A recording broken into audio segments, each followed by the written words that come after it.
YouTube and Twitch really quick, and I have to clear my throat. Sorry, I'm so sick.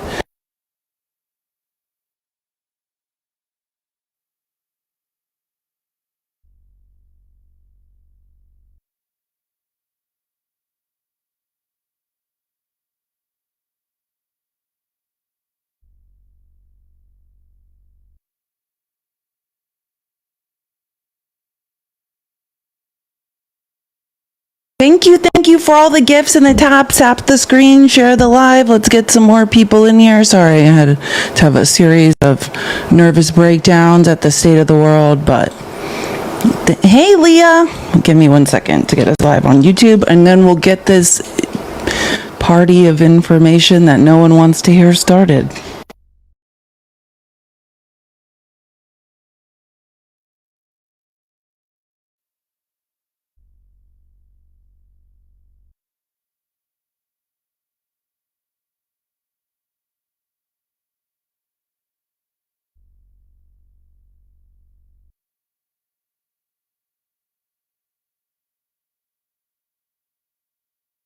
Okay.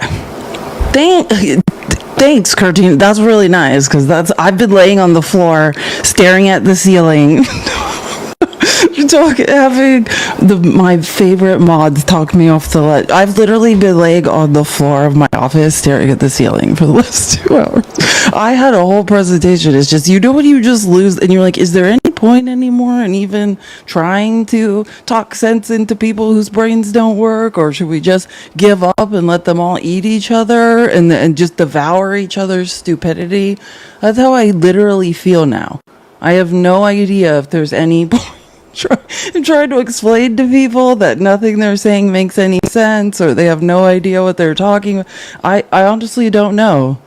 No, I know. I'm here. Don't worry. I got it together. I'm also I've just been sick for like a month. You know when you just cannot breathe when you sleep, and it's just like, it's okay. Everyone's going through the same thing. So I'm not saying I'm special. I know we're all going through the same hellish nightmare right now.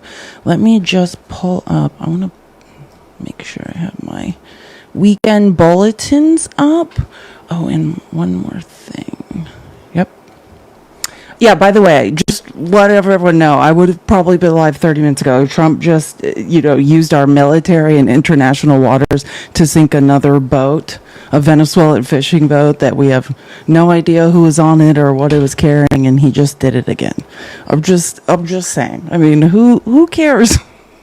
Who cares that Trump is in international waters using the U.S. military to just randomly end lives? Like, I mean, I know. I just saw. I was gonna talk about the first boat and how ridiculous the lies he's been telling all weekend were about the first boat. Don't worry, he just sunk another one. Yeah, I don't even. I don't know. Should we all just Tiny Diny? Thank you so. God, why are Tiny Diny so weirdly calming? Hold on, let me just tell. I'm just gonna tell them I'm live.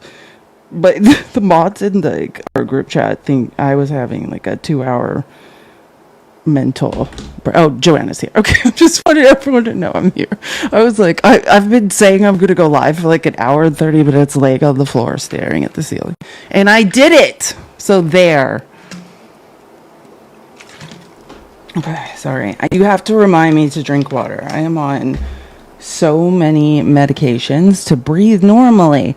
Okay, I think I'm going to try, before I get into the things that are really bothering me today, to just report on it's all heinous. Everything going on, all the lies, everything the GOP is up to, conservatives are up to, the pathological lying that's driving our economy into the ground. It's all bad. There's no good news. But I think I'll just start with something like, I don't know, have you guys seen what Ken Paxton's up to again? Remember when we had to try to impeach him because he was using a bunch of, he was doing heinous things, and a lot of that had to do with like housing his mistresses and things and using government money to carry on affairs. Oh, Hoodie, no, absolutely not. I'm not doing, Hoodie, I'm telling you right now, whatever you have to say, nobody cares. Like, your idiocy has got us in this mess. If you bother me, I'll block you. I'm not doing it. Like, the answer is absolutely no. Unless you've had some sort of unless you've had a lobotomy or something, and every single thing you believe has changed, and you're sorry that you put us through everything we've had to hear you say online for the last year. The answer is no. No, Hoodie, you're a mess. America is in this mess because of people like you. No. Sorry. I actually think I just have to block you because I can't see you writing in my chat. Like, that's how serious it is right now. That's how serious my mood is. I had to block Hoodie. I'm sorry. I can't. Like, are you joking me? Don't show up here. Weirdo. Anyways, sorry. I don't know why he's not. I think, remember that like a couple months ago when I unblocked a few people? I think that's how he got unblocked. I have no idea why he's unblocked. I think it was from back then. I haven't seen or talked to Hoodie, and that was the first time I've seen him in like 4 months, actually. And I want to say he's not harmful, but I think all of this harmful, like, white men are victims of everyone else in America stuff, like that, it's really insidious at this point. And I think we all share the same general, like, the world's beyond, trust me, I just laid on the floor. There's no carpet. I've been laying on the floor of my office staring at the ceiling for 2 hours, just listening to JD Vance. I don't know, I shouldn't even tell you guys this because it's going to drive you. I don't think anyone should go look for this. I clipped like 2 or 3 things, and it's not healthy, and we should not look into this. But you know what Couch Boy's up to today? You know, because he's been on vacation the entire time. They've ran our entire country into the ground, eroded the checks and balances, invalidated Congress, defiled the Constitution, started concentration camps and rounding up people, all while Couch Boy pathologically lies. Well, and goes on vacation. Well, today, instead of just being, somewhere on vacation, he's hosting Charlie Kirk's podcast, spreading hate and lies. Like, and I mean, like, easily fact-checkable lies. He's literally hosting Charlie Kirk. This is Charlie Kirk's time slot. I always talk about how I used to listen to these podcasts all the time. That is what he is doing right now. He's hosting Charlie Kirk's podcast and spreading lies. It's unbelievable. I just clipped he had Stephen Miller on as a guest, just spewing lies and hate. Like, I'm convinced, to be a mediocre MAGA white man and believe I was a victim in all things, when in fact I've never been the victim of anyone but myself. It must be so nice, No, I mean, whatever. I mean, I don't know. But let me just talk about Ken Paxton really quick. If you haven't heard, Ken Paxton's running for Senate. He's running against John Cornyn in Texas. Chip Kelly is running for AG in Texas. I just want everyone, in case no one's heard about what Ken Paxton's up to after his last impeachment and all the shame came out about all his mistresses and stuff.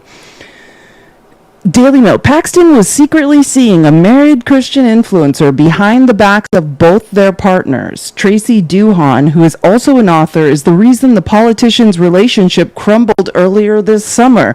Texas State Senator Angela Paxton announced in July their 38-year marriage was over in a stinging tweet citing biblical grounds.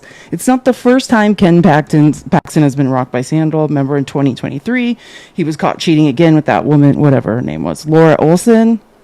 He was impeached by the State House, accused of misusing his office and taking bribes while trying to get a job for his lover, allegations he denied all along, and he was acquitted in the state Senate. His wife stood by him through the first scandal.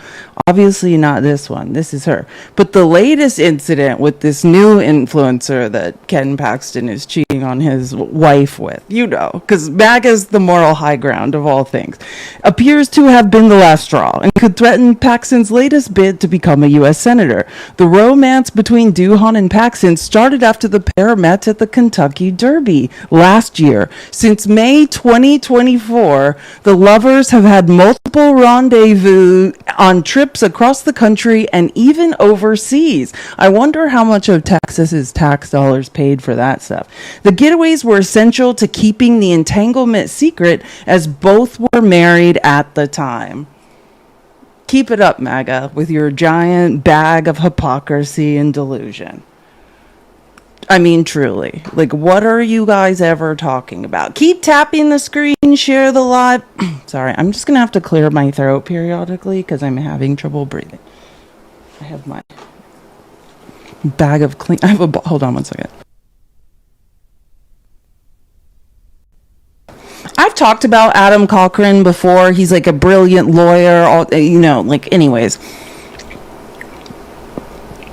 I'm going to try to talk like logically about some things going on with what happened to Charlie Kirk, just about like the failures in government and why I think they're happening. And Adam Cochran made an amazing thread about this, which I think people are missing. So I'm going to try to go through this stuff as like civilly as I can, and then I have like a million other clips that we can go through after. Hold on one second. Okay, sorry. I was trying to eat a sour gummy worm. Okay. So if they charge, I think a lot of people discussed, or I briefly discussed last Friday when I was live, about how this investigation has been like unbelievably mismanaged. All these lies have been spread. Kash Patel's out of his mind, which, oh my God, let me find something. I want to find this. Okay, here. Okay. Well, it was right in front of my face. I didn't have to look. Here we go. Scrutiny continues of FBI Director Kash Patel after his bizarre behavior during the Kirk investigation. This bizarre behavior has been going on. It's not unique to the Charlie Kirk investigation, just to be clear. He's out of his mind. Like, I used to have issues with what I think he's up to too. Kash Patel was dining at Rouse in NYC on Wednesday night after the fatal pew-pewing of Kirk. Patel had posted on X at 6:21 p.m. Eastern that the subject in Kirk's unaliving was in custody. And Rouse is a well-known restaurant that is notoriously tough to get into. Opens at 7. Then at 7:59 p.m., Patel posted a follow-up that the subject in custody had been released. Right, he just made all that up. Comedian Milo Edwards, which I fully and wholeheartedly agree. This was a quote from him. Kash Patel permanently has the facial expression of someone walking through Dubai customs with a brick of yayo, and if you get caught with illicit substances going through customs in Dubai, you can be unalived. Like, that's the vibe Kash Patel is giving, right? And remember, Trump defunded the ATF. He defunded the FBI. He defunded the Utah FBI. And we have people that have zero qualifications to be doing the jobs they're doing, whose sobriety is in question, wandering around accomplishing quite literally nothing. So that's the first thing. I'm just going to go through a thread from somebody I think is making a lot of sense. If they charge, so why are they releasing all these weird things that turned out to be lies and trying to spread like conspiracies and say this is a conspiracy? And now you're hearing, oh, we got to get George Soros on RICO. It's because Trump wants to try this federally versus state, right? If they charge with, and this was a good question someone asked, if they charge with something federal and then lose in court on that charge, does the state then try him for murder? How does that work? And again, this is a thread by Adam Cochran, who's brilliant. This is a good question, and it's the root of why the FBI has been pushing disinformation, even to the media and the governor, right? Like, if I have to see the governor of Utah spread any more information or misinformation he has no information about, I think I'll die. Every single thing the governor of Utah said on Sunday Morning Politics yesterday has already been retracted by their own family. He has no idea what he's talking about, but why would he be doing that, right? They are desperate for this to be a federal case for specific political and legal reasons, and it explains all their claims, right? We know two things, right? Trump's DOJ was looking at a pew-pew ban for trans people already. If you don't know that, it's well documented, and that's just another sign that MAGA can't read. They're like, what? Yeah, MAGA, they are eroding 2A while you watch. And MAGA's probably like, that's good. Yeah, no, once they chip away at 2A, once anybody can be declared something's wrong in someone's brain, we can take their pew-pews away. That is the beginning at chipping away at the Second Amendment. But your brains would have to work to grasp that. MAGA has called for the unaliving penalty and wants to make a martyr out of Kirk.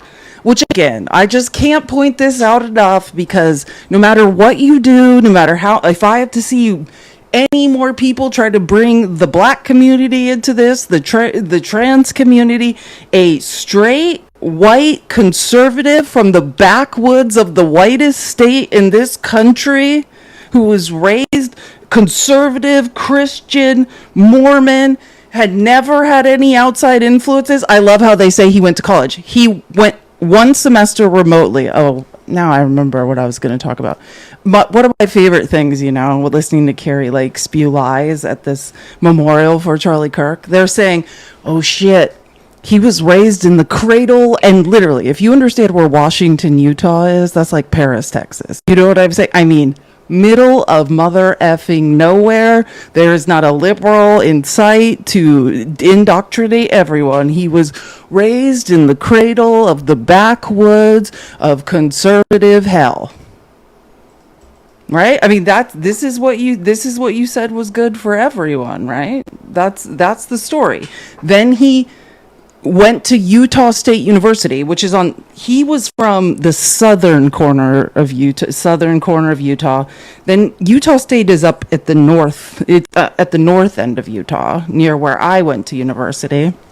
I can tell you, my 19th birthday, one of my really good friends, I always talk about how I was a Division I athlete. One of my friends from like club days, she got us full ride to Utah State University. At my 19th birthday, she came, because our schools are like an hour and a half apart. She came to my school. We like made out. She called me and told me she was going to have to confess to her bishop about this at Utah State. And she was in trouble with her volleyball coach because she had brought other volleyball teammates to my party. They had witnessed this, and they felt that the only way they could be on a team with her is if she confessed to kissing me on the lips to a bishop at Utah State. This is where you're saying people get indoctrinated. The Mormon church is on Utah State University's campus, but it gets better. It gets better because he wasn't on Utah State University's campus. You guys know that, right? He went there remotely for a semester, never turned in any work. It just dropped out. And then where'd he go? The place where all conservatives say it's safe, a technical college in the middle of effing nowhere, back in southern Utah, to become an electrician or whatever is acceptable. Mind you, everyone telling you, because I'll get into this, none of these lines of logic carry any water. It's all absolute idiocy. And you should ask yourself why. Why is it so important to the Conservative Party? All of these people are Ivy League educated, but they don't want you to figure out how to think critically.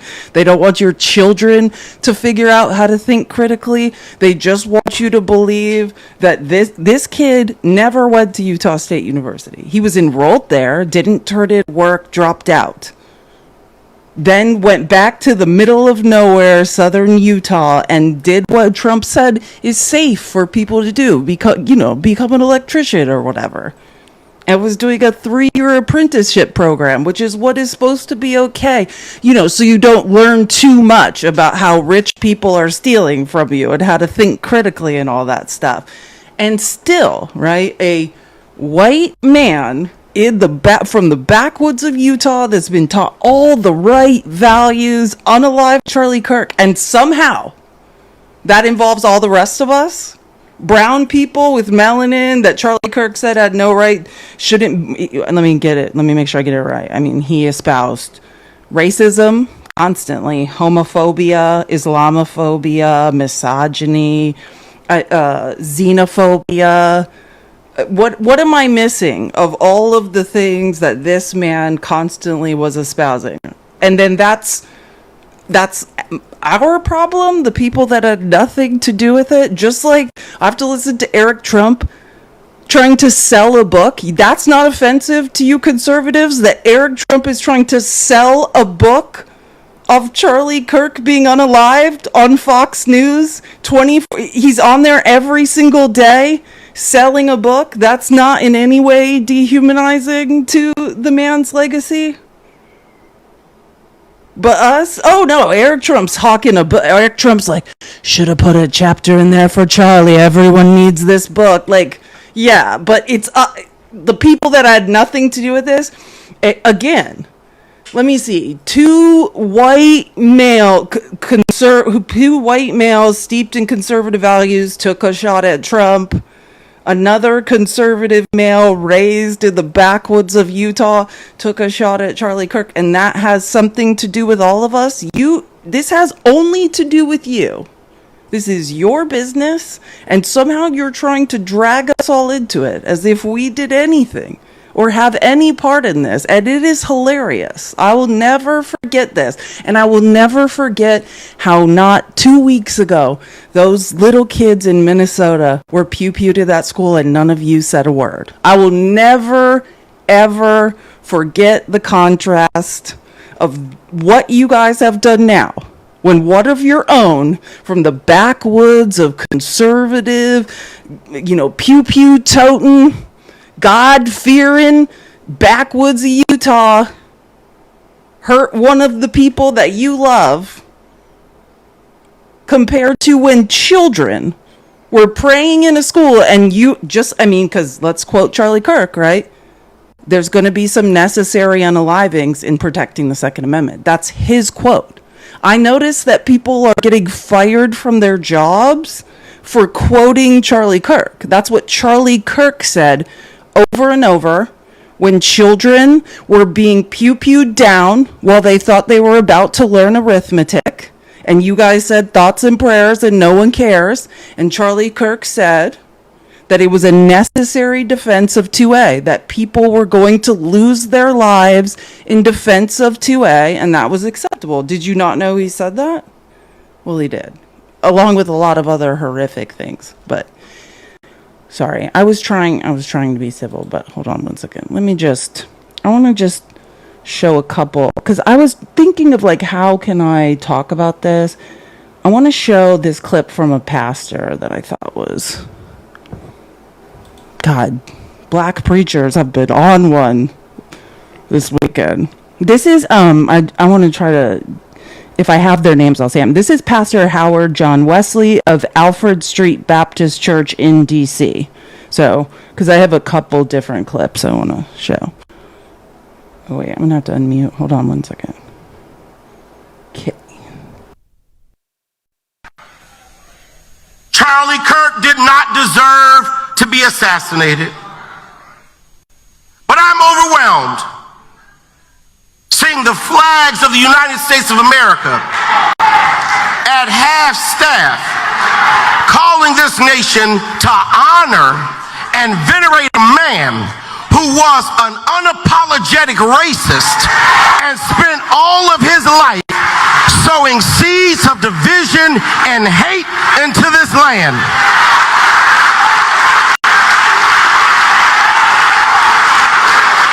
And hearing people with selective rage who are mad about Charlie Kirk but didn't give a...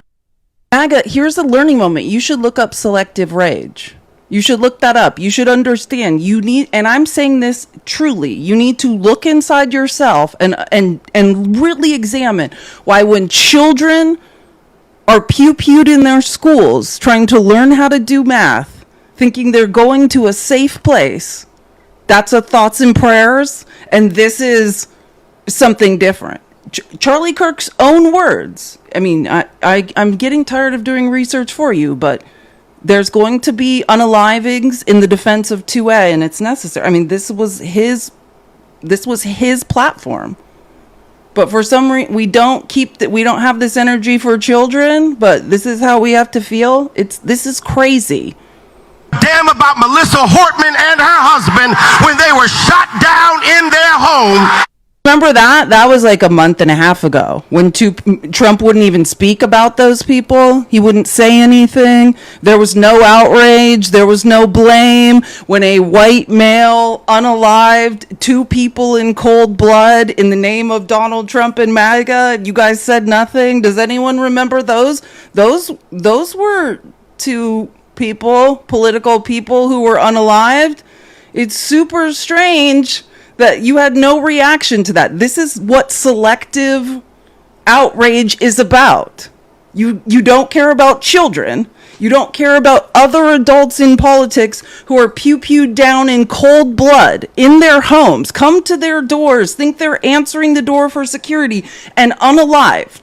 No reaction. But here we are for a guy whose platform was, hey, in the defense of 2A, there's going to be some unalivings, and that's okay. And this is the guy? This is the guy? We've got to feel, this is it? Tell me I ought to have compassion for the death of a man who had no respect for my own life. I am sorry, but there's nowhere in Bible where we are taught to honor evil. And how you die does not redeem how you lived. I was talking about this on Friday. And there's a man in my family that's hurt a lot of people in my family. He essayed me, and it's like, okay, if he's pew-pewed down randomly in political violence, does that mean all the horrific things, all the damage he's done to everyone in my family, to all the people, none of that matters anymore because he's a martyr? Like, none of this makes sense. I just want you to know, MAGA, whatever you think you're doing, not one word of this makes sense. You've lost your minds. You do not become a hero in your death when you are a weapon of the enemy in your life.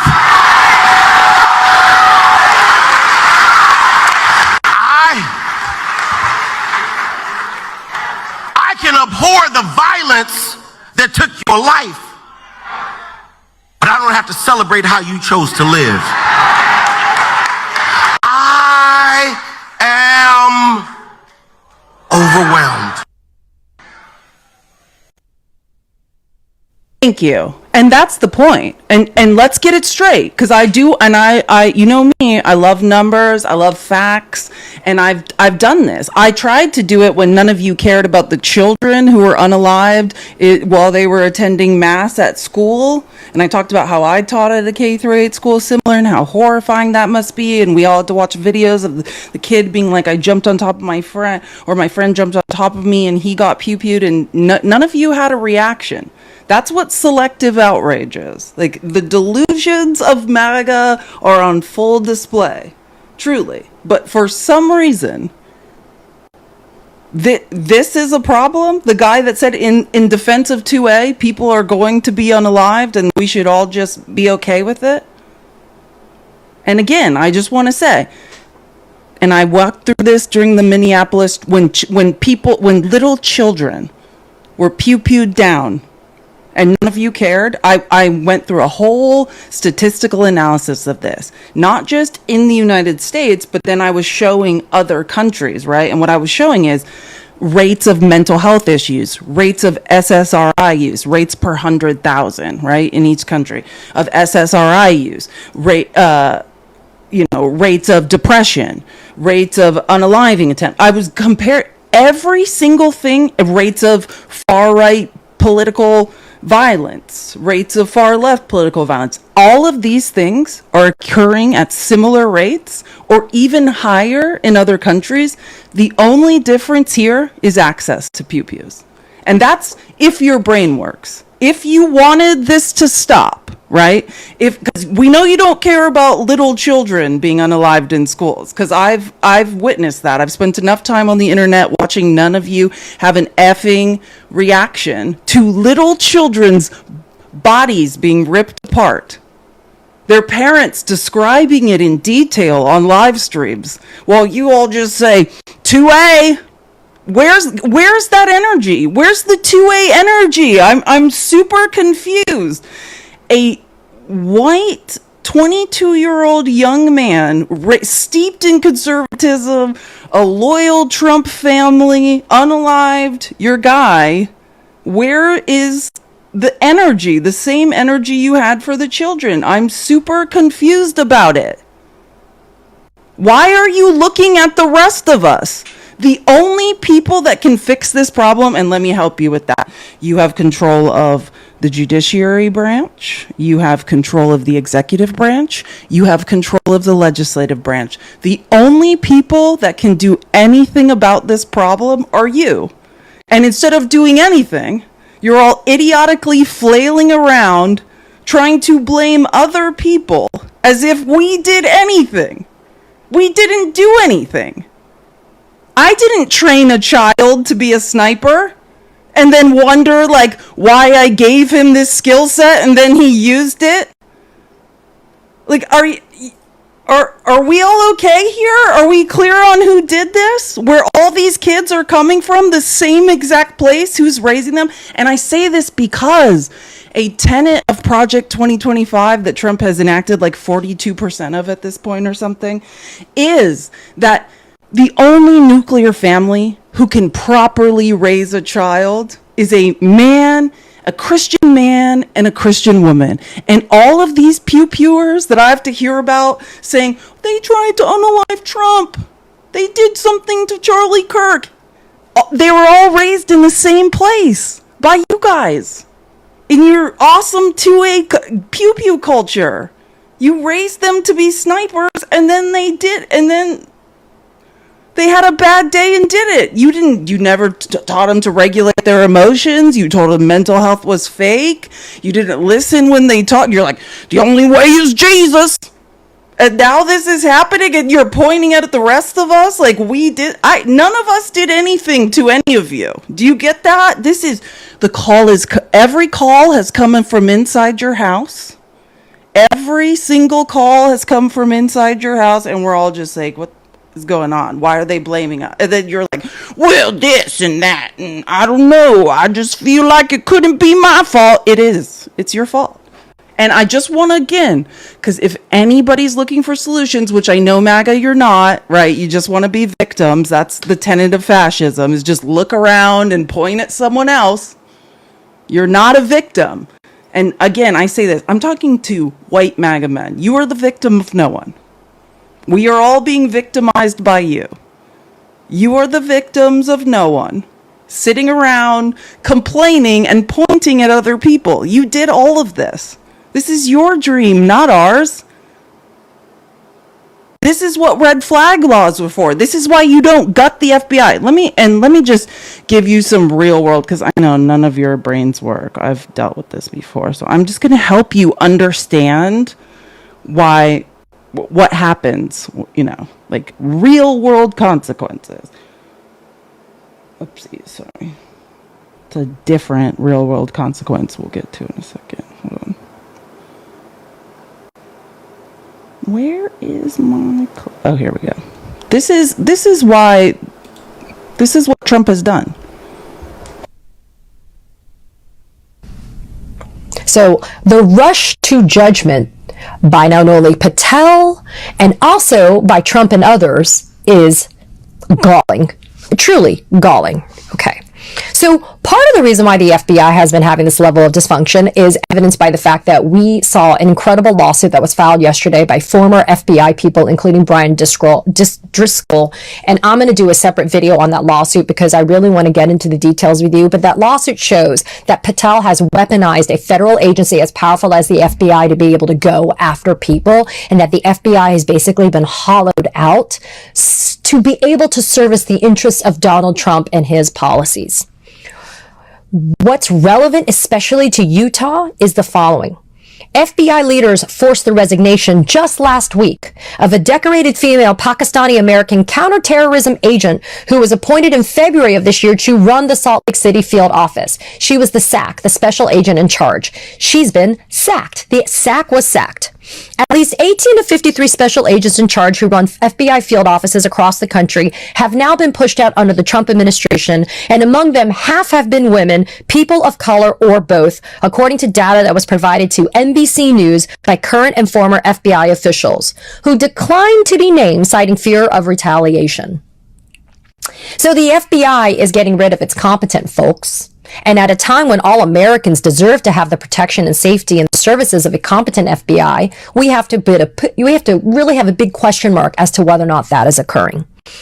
And then, as we know, and I've covered here extensively here at the Katie Fang News channel, the Department of Homeland Security official who is overseeing terrorism prevention, including domestic terrorism, which this could qualify as being, is a 21-year-old college graduate with no national security expertise who interned at the Heritage Foundation and pretty much has zero experience to be able to run a multi-million-dollar agency.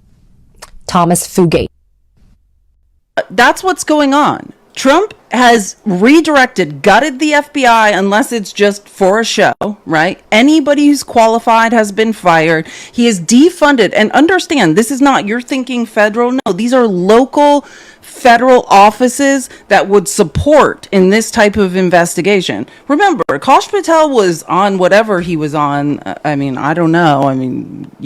He's being attacked on the right. I don't need to help bury Kosh Patel. It's very clear he's not well. The best part of Kosh Patel not being well is when he is out of his mind on that press conference saying, "See you in Valhalla" to a right-wing white Christian nationalist. He's a Hindu saying "see you in Valhalla" to a right-wing Christian nationalist evangelical. Kosh Patel's not even on this planet. He's not with us. But don't worry, he's your guy. But we have to hear it from Charlie Kirk, mind you, right? Because that's what he said. Oh, let me show you something else because I know I'm just a woman with a tiny brain. I also have too much melanin. I'm part black, I'm part indigenous Mexican. That makes me not qualified to speak. So I've got to make sure every single thing I say, I can prove, That's what I've learned from MAGA. Oh, wait. Before I get into the thing with Kosh Patel, I just want to show you something. Let me read you something and then I'm going to show you something, actually. Because you know me. Always got to have proof. I'm just a woman with a tiny brain. But I just, me and math. I was using huge data sets and seeing if I could replicate, the previous studies. Because, people all over are talking about how all this hate is coming from the rise of hate on the internet, right? Because that's what they're saying now. Because they realize, oh shit, this kid just went to school in Utah for a year. And if you've ever been in Utah and Idaho, that's the same as going to a religious school. And he never actually went to Utah State. He just dropped out and he went to a technical school. And that's what we keep telling everyone is good. So you don't learn too much about thinking critically. Right? So I was just looking up some data, as I usually am, about who's spreading hate. Here we go.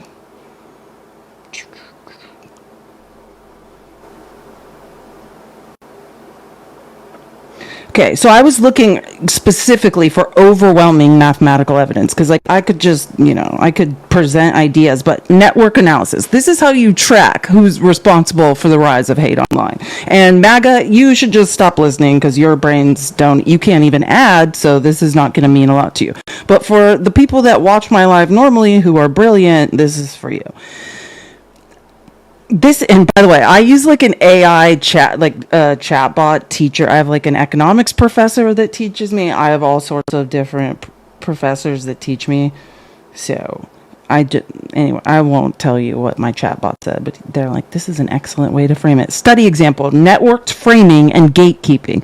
And this is built around a Reddit community called the _Donald method. Researchers used web crawlers to collect millions of posts from Reddit. They used graph theory to create network maps showing how users cross-post between different communities subreddits. Mathematical evidence. The analysis revealed a tightly interconnected cluster or galaxy of subreddits. The main hub was the Reddit thread _Donald, a far-right political forum. Its strongest connections were not to mainstream conservative forums like you would expect, but to explicitly hate-based and misogynistic forums. Here's some Reddit thread.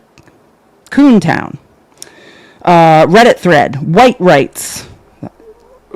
Reddit thread, the red pill, which is, if you don't know what that thread is, it's highly misogynistic. I think the others were self-explanatory. Reddit thread, incels, involuntary celibates, misogynistic. Conclusion, this isn't about individual opinions. It's about a mathematical map showing the architecture of far-right political communities is intrinsically linked with the architecture of overt hate communities. They share users, content, and narratives, forming a single connected network.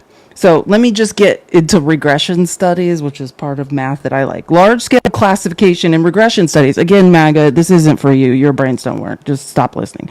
These studies use machine learning to classify huge data sets, which I'm always talking about what I'm doing, right? I pay like you guys help me pay like $50 a month so I could take huge data sets and like have a machine like make sense of it for me and ask it questions. Classify huge data sets of social media posts and then use statistical regression to identify the strongest predictors for sharing hateful content. This is a study example, the 2022 Nature study.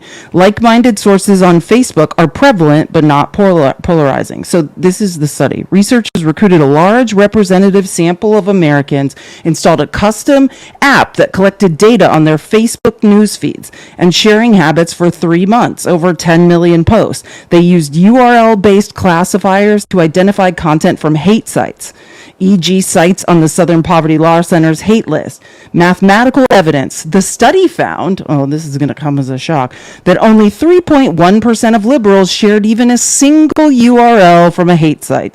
In contrast, 15.3% of conservatives shared at least one URL from a hate site. That is a 5-fold difference. Again, MAGA, you can't do math, so this will mean nothing to you.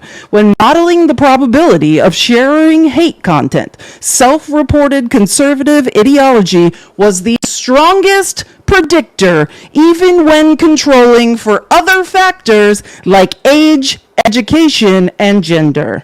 Conclusion. This large-scale quantitative data shows that sharing pre-classified hate material is statistically a far more common behavior among the study's conservative participants. I could go on, by the way. I mean, I did this for hours. Was trying to come up with a world in which the left was responsible for spreading the majority of hate online. Unfortunately, all data sets available tell a different story. But you know that, MAGA. You know what you're doing. You guys are delusional victims. You are aggressors who then are like, oh my God, I'm a victim. Oh my God, what's going on? I'm a victim. And here's the ultimate irony. While you're all coalescing together, saying you're victims, you're being robbed. And oh my God. Okay, so I just want to show, and I used to do this segment on the People's Receipts where I would check what, the psychotic, there's this site on X, it's all over the internet. It's called Right Wing Watch, where they keep an eye on Christian nationalists, what Charlie Kirk was, the Christian nationalists, white nationalist pastors who are spreading the Lord's love, right? And so I was just I should check in on these white nationalist pastors that are all besties with Charlie Kirk, see what good news see if they're spreading Christ's message. So how that guy, that washed up actor, Kevin Sorbo, who played Hercules, I don't know. I'm so steeped in right-wing culture. If you don't know, Kevin Sorbo is they only have sad washed up actors like Jon Voight and Kevin Sorbo is their god. It's so sad. And Kevin Sorbo's son has turned into this psychotic. I just want to show you. I read to you who's spreading hate online. I could read 10 more different mathematical ways in which I know the right is spreading more hate. And not just more hate, but exponentially more hate than the left has ever thought about spreading in their lives. I found an interesting study. When the left does spread links to hate sites, it tends to be us trying to call attention to horrific things that are happening. That's our 3.1% of spreading hate is actually educational content, whilst MAGA's like favorite pastime is spreading hate and division. Anyways, so I just want to show you, like, this is second generation. This is the guy, Kevin Sorbo's son. This happened on September 9th. This is him on a podcast. This is Kevin Sorbo's son just spreading the good news of MAGA and what he thinks should happen. I know more young women today who say they wish they didn't ever get the right to vote than I've ever talked to in my life, right? They go back and they go, well, if I never had this, then everything throughout the history with abortion and feminism and all of these things wouldn't have taken place. And so I would much rather give up my one right to vote if it meant 10,000 liberal women wouldn't be allowed to vote so that we could return our country to a better place. Because what we have to realize is women controlled the House, which means they controlled the vote of their husbands.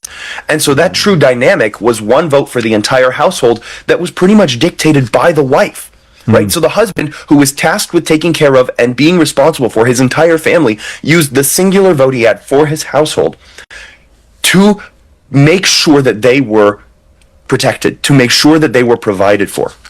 And what we did was we tricked thousands and thousands and thousands of people into thinking that that was oppression.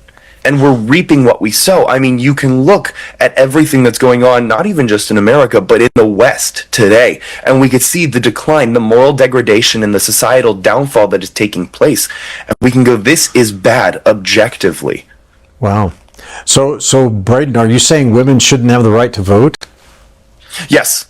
I know more young women today who say they wish they... Yes, Braden is saying that. And by the way, he hangs out with Charlie Kirk. This is one of Charlie Kirk's friends, right? Kevin, if you guys don't, and I understand, I have a much fuller picture of the white Christian nationalist movement, like the Christians under the mantle of Christians who are racist, bigot, misogynist than other people do. Yeah, I know this is shocking to you. No, this goes on every day. You guys have no idea. And the left is spreading hate. Yeah, keep going. You guys are, it's like, I love it. Like, I love listening. And I'm going to just show some other, I don't know why I did it, but I collected a lot of information from like pastors and stuff. I thought this guy was another really good, let's hear from a white gentleman who's a pastor. His name is, hold on. Reverend Chuck Curry, which he actually looks familiar. I always talk about why I grew up deep evangelical, so I'm like, he actually looks familiar to me. I'm like, do I know this guy? Christian minister here. Charlie Kirk is not a martyr for Christ, despite the claims on social media this week from the right. While we condemn his murder and the gun violence that led to it, we must also reject MAGA's efforts to portray him as something he was not. Kirk preached hatred and division as a white Christian nationalist, which contradicts Jesus' teachings. He preached anti-Semitism, Islamophobia, racism, misogyny, and homophobia. Jesus said that the greatest commandment was to love. Kirk preached that empathy was weakness and that gun deaths are the cost of freedom. Those are quotes. I want you to know that. He said he hated the word empathy. Empathy was weakness. And pew-pew deaths were the cost of protecting the Second Amendment. If you don't know that, you have no idea what you're talking about. That was his platform. That's what he said when tiny little children... But I'm a former teacher, so I take this shit very personally. When tiny little children that I was a second grade teacher, put their backpacks on, and you have no idea how bright-eyed and bushy-tailed they are to learn something today and interact with you and show you how cool they are. And like, that was one of the most beautiful times of my life. And he said, no, those unalivings of those little children, their spines being ripped in half by ARs, that was necessary in the defense of 2A. you should know that that was his platform on little tiny humans that had done nothing wrong in their life trying to live. That's what you're hearing. And I mean, I could show you 10 other, but I just want you to understand, this guy is not making this up. This was Charlie Kirk's own platform. But for some reason, I never saw MAGA give a about the 4-year-olds and the 5-year-olds and the 6-year-olds and the 7-year-olds and the 8-year-olds whose little bodies were ripped apart. You said thoughts and prayers, that we're just protecting 2A, but I don't understand. What you have to understand to not be an idiot, MAGA, and I know you're not going to get it, and you won't ever be able to climb out of your hole of idiocy and victimization.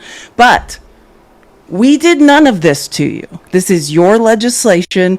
This is your dream. This is your platform. So keep that same energy. That same energy you have when little kids are pew-pewed down and you don't give up. Keep that energy. What's going on? I'm so confused while you're all sobbing and crying. Keep that same energy when little kids unalive. Keep it. You don't care. We're defending 2A. Keep that energy. One of your own. You grew up in conservatives' backwoods of Washington, Utah. That's the same as Paris, Texas. Trust me. I lived in Utah and Idaho. These are the backwoods. There's not a liberal to be found where this kid was raised. You raised him to be a sniper. He did what you taught him. 2A culture. Charlie told us empathy is for the weak. In defense of 2A, people are going to unalive, including little kids. You guys need to get a stiff upper lip, as the British say. Why are you guys crying? Stop crying. This is your dream. We've been trying to say, hey, there's basic legislation. We can stop this. Studies show every single mental health problem we have here, every single issue with SSRIs, with far-right political violence, with left political leaning, very much less political violence, but it still exists. All of these things happen in other countries. The only difference is access to pew-pews. And you guys said, we don't care. This is what we want. So the same way you don't care when tiny little children lose their lives, I think you need to show that same energy. We're all very confused about what has changed. And homophobia. Jesus said that the greatest commandment was to love. Kirk preached that empathy was weakness and that gun deaths are the cost of freedom. His death is tragic, and I'm thankful that the shooter has been apprehended. But the media should stop portraying him as a man of peace just following Jesus, when he was anything but. And yes, it dishonors the United States to award a white Christian nationalist the Presidential Medal of Freedom, as Donald Trump has promised. White Christian nationalism is a false gospel rooted in white supremacy. This week's violence was horrific and has been rightfully condemned. But that violence should not be used today to normalize, even celebrate, the hatred that white Christian nationalism embodies. All of us need to commit ourselves to nonviolence. Anything else is incompatible with democracy. May God bless our country, may God bless all of you, and may God bless the world. See what I did there? You see how I said something and then I had a white man say it? Because that way, the MAGA lurking in the corner, when a white man says it, they might hear it. I'm just a woman. I'm a too brown woman with too much Hispanic, too much black in me. But look, Casper the friendly pastor ghost just said the same thing I said. So maybe it's truer. Did you hear it that time, MAGA? When a white man said it, did you receive it? This is why I do all this research. Don't worry, it's just going to get better from here, MAGA. We're going on a journey of how dumb you are. Truly, I mean truly. And I don't even know if it's worth. I don't know if it's worth explaining to MAGA how dumb they are at this point. You remember the guy that stole all that money? Okay. And I just want to be clear. I'm a researcher, I have a history degree and I was trained as a researcher. So like, I think that if you find out any sort of domestic movement, I feel the same way about super PACs. I think we've all on TikTok recently become disillusioned by super PACs in different ways. Like, any movement, right? Grassroots movements that springs up. And Mag always likes to talk about Black Lives Matter. But another great one was Stop the Steal. MAGA, this was another movement you gave all your money to. You had no idea where that money was going. Went to a guy named Ali Alexander and a woman named Laura Loomer, and they didn't do shit with it.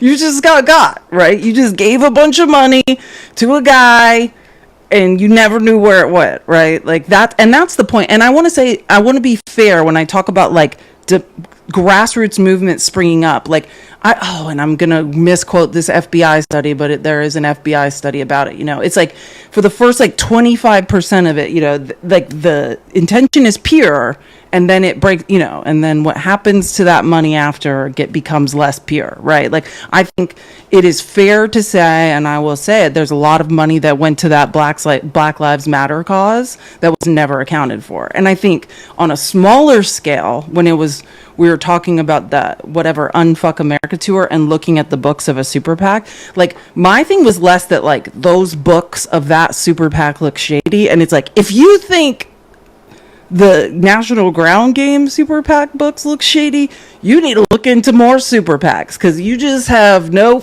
idea. Like, these are black holes of shady money disappearing. Like, dude, like, yeah, like actually, and I don't want to say that because I'm not trying to say anyone's analysis of National Ground Game was wrong. I'm just saying, like, if you have problem with super PACs on the left, then go look into super PACs on the right, whose money is doing God knows what with God knows who. So, but anyways, I'm talking about the super PAC Stop the Steal that collected all that money, based on lies. This is what Ali Alexander's up to. Ali Alexander is calling on Trump to seize powers not normally exercised and use them to ensure, and I quote, 10% of the left wing are arrested, charged, detained, or made to flee in reaction to the unaliving of Charlie Kirk. Now imagine how weird this is for the rest of us who have nothing to do with this. Again, a conservative white male between the ages of 19 to 30 who was raised in a backwoods conservative family, all Trump loving. The grandma's like, we don't even know a liberal. How dare you accuse us of knowing one? We're in Washington, Utah. And if you're wondering why I'm saying this, I read the article. She did an interview and literally was like, this family does not have a liberal in it and we don't know one. So, that's the grandma. Anyways, so I'm just telling you, why would we be? Maybe you guys should stop raising little snipers. Why? I mean, this is your culture, not the left's. I'm super confused about that. Oh, sorry. Rebel Hearts, thank you so much for the $5 on Venmo. Oh, sorry. Fox just announced the FBI is looking for an accomplice. I bet they're hoping there's a trans person involved somehow. Oh, desperate for it. But can I talk about that, because that's my favorite. What is it now that like the kid raised in the backwoods of Utah, which I went to college in Idaho, which is worse than Utah, and I spent many summers in Salt Lake training. I was a Division I athlete. I have been all over Utah. I love Moab, like hiked the Narrows, all the things. I know spent a lot of time in St. George, right where this kid is from. So I understand this area. If you think that there are any liberal influences or people around, like, there aren't. And again, the premise of Project 2025 is that if we can only raise children in Christian households where there's a male and a female as parents, but it seems like every time we allow that to happen, your kids are unaliving people. And I guess if God's teachings, if God's wonderful teachings that you've instilled in them from the age of 0 to 18, whilst training them to be, actual snipers, Is it enough to stop? I mean, I think it's a you thing. It's a you thing. It's you guys. The call is coming from inside the house. And this is my point about Alexander. This is how dumb, and MAGA, I mean this as a warning to you, and I wish you weren't this dumb, because I don't know how we stop. Like, what I think about every day is how do we, people who are not dumb, overcome MAGA's emotional idiocy? Because that's it. Every single thing you have said in the wake of Charlie Kirk being unalived, none of it was based in fact. As a matter of fact, most of it was pathological lies, complete fantasy, conspiracy, delusion. But that's what you all traffic in, right? Oh, dude, what do you guys think is going on? I don't know. I had a dream that it was an alien. And then it's like, yeah, maybe that's right. I don't know. We should blame women. No, wait, we should blame trans people. Wait, hold on. Don't you guys think a Muslim was involved? Maybe it was a Muslim trans woman. That's literally how your brains work. None of that is based in fact. But here is what is happening off the backs of your idiocy. And this is what you have to grasp, is Trump is taking more power. He's using this to claw more of our constitutional rights away. Well, you guys are like, yeah, the guy that's literally on paper has robbed me, has ran our economy into the ground, is not paying billionaires and corporations aren't paying taxes. And every time I have to buy a gallon of milk, I'm paying their taxes. In every way, I've been effed by these people, right? And now, because this happened, and I'm just saying ironically, who benefits from this? Not the left. We've got to deal with your delusional hallucinations and idiocy of you blaming us for something we had nothing to do with. I dare you all to take a trip to Washington, Utah. Figure out what's going on, where that kid was raised. You tell me if the left had anything to do with this. You trained that kid to be a sniper. He had a bad day and did something bad. Just like that kid that had a drone in the air that outsmarted the FBI in Butler, Pennsylvania. And he didn't make the rifle team. This kid would have been the captain. You know what I mean? That's the only difference I can see. I'm just saying, yeah, Russell, pass. I'm not, you don't have to go if you get my point. Like, but if you've never spent time, and I'm saying, let's go to Salt Lake City, spend 5 days in Salt Lake City. You know, there's no bars there. You're not even allowed to like drink alcohol. It's state-owned liquor stores, and there are clubs you have to be members of. Like, I don't think you guys are. This is the most conservative place on earth, and that's the most liberal part of it is Salt Lake City. And then you go to where this kid is from, where if you say the word liberal, people spit on you. Like, it's delusional to then blame the rest of us. And try to be like, well, he enrolled in Utah State University, which has a Mormon church on its campus. Like, I love when people don't know what's happening in Utah and Idaho. Tell me more about how you don't understand that publication. I was shocked. I went to university. I was a Division I volleyball player, and I was like, I thought this was a public university. And they're like, well, you know, the Mormon church has a large presence here. Like, they tried to get my own volleyball teammates to stop living with me. The bishop said that I was a bad influence because I don't even want to, I can't tell you guys why. That's another story. But I mean, nothing weird. I just suggested that, like, hey, you can shave down there. And apparently that was like a side that I was just trying to help him. I'm like, dude, we have to wear spandex with no underwear. Like, I don't know what you guys are doing. Like, everything, like, I'm telling you, if you think public education in Idaho or Utah is not completely controlled by the Mormon church, then you are absolutely delusional. Utah and Idaho is 100% a full-time cult. If you get too far north in Idaho, then that part's controlled by the Christian nationalists. That's where you're talking about the Aryan Nation and, like, that type of shit. That's the little stick. But if you're in the bottom part of Idaho and all of Utah, that is controlled 100% by Christian dogma. I could not live life without being controlled by Christian dogma. And while you guys are like, this is a battle against good and evil, this is about a war on Christians, you're an idiot. This is not right left. We are being robbed by people up here, and you're too dumb and you're like, hey, take our constitutional powers away. Take our rights as U.S. citizens away. Let's help them rob us faster. Let's help them eradicate us faster. This is how dumb you all are. You guys are idiots. You guys are idiots. I don't know how else to say it. I don't have time to say it nicer anymore. You guys are idiots. You're like, yeah, let's give up the last of our rights. Because some kid from the backwoods of Utah unalived another white guy who was all you got. You take that up with yourselves. And actually, can I just show you guys? Because can I just say, whenever I feel insane, I have certain podcasts I listen to of black women, to just, whatever. I'm like, am I crazy? Like, and I'm multiracial. Like, I don't have the skin, the melanin to claim to be I don't suffer in society like black women. But I just whenever I'm like, white people have lost their minds, I just go to certain podcasts and I'm like, I'm never prepare to feel vindicated. Let's get to 200K. Everyone aggressively tap the screen, share the live. If you support the research I do and what I'm saying, this is my Cash App and Venmo. This is my job. All I do relies. Oh God, for a second. I thought the screen went blank. Okay.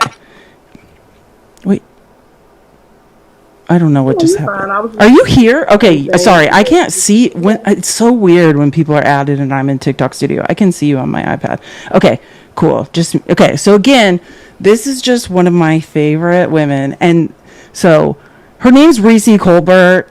So a caller so after Charlie Kirk is alive, someone tries to call up this podcast and be like, well, Michelle Obama and Maxine Waters. And I just this is why I listen to these podcasts. Sure, the left has been talking about war. You have Maxine Waters. You have Michelle Obama. Ain't nobody got time for that shit. Don't come up on here trying to put black people in this shit. What happened to Charlie happened in white Utah with all white people. Why are you talking about black people? Don't talk about no motherfucking black woman when Charlie Kirk was gunned down in white ass Utah. Don't come up on here with that shit. Don't come up on here with that shit. Talk about a white person. Do not bring black women in this shit. Black women ain't never been nobody's motherfucking ass shooter. We ain't never had nothing to do with that shit. Don't have no motherfucking black woman's name out your mouth over Charlie Kirk. Now what? Move on.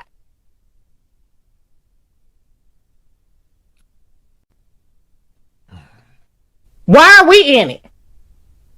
What the fuck does the black woman have to do with goddamn white ass Utah? The only black woman in Utah I know is married from Real fucking Housewives in Salt Lake City. And she a goddamn preacher.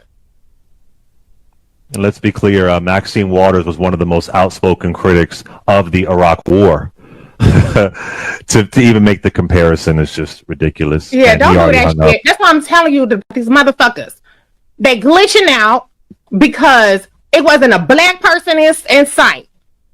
And now they got to bring us in it. HBCUs getting threats. For what? Why are you talking about Michelle Obama? Michelle Obama said, they'll go low, we go high. How the fuck is Michelle Obama in it? Why is Maxine Waters is 80-something years old? Why are they in it?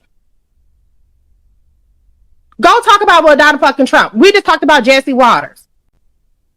Don't come up on here on this black ass radio station talking about fucking political violence and black women, because they ain't never been no case. Never. I'm not going for it. And I'm trying to keep it cute, but do not fucking bring black women in on this shit. We ain't got nothing to do with it. Nothing.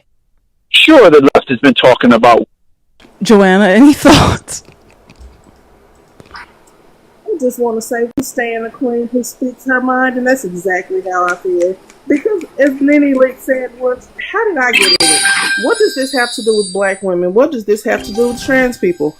This entire time, they have been waiting on black people to crash out, and they have no idea what to do because we're not out here protesting. We're not starting riots like we did during the Black Lives Matter protest, blah, blah, blah.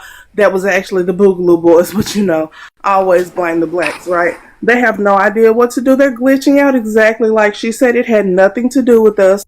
A black person on that campus would have looked like the fly in the middle of a tub of buttermilk. They would have stuck out like a sore thumb. I can't explain to you guys. Can I just describe to you how white where this happened was? They call it Happy Valley. Like do you know when I really found out I was black? It's like I knew I was black, but like I grew up in downtown Phoenix, like amongst Hispanics primarily, who also had, some were part African American. It's just I'd never been faced. I went to school in Idaho. The first time I went to what they call Happy Valley, where Charlie Kirk was unalived, it's two universities. It's BYU and it's Utah Valley. It used to be called Utah Valley State University. Now it's called Utah Valley University. That's where it happened. This is the whitest valley on the earth. There is not a brown. Wait, hold on. Except for if you count Mormons' recruitment of Tongans and other Polynesians, if you know, to play football and other sports for them. Unless you count the Polynesians that make up the offensive or defensive line for BYU, there are no brown people anywhere in this area. None. It's all white people.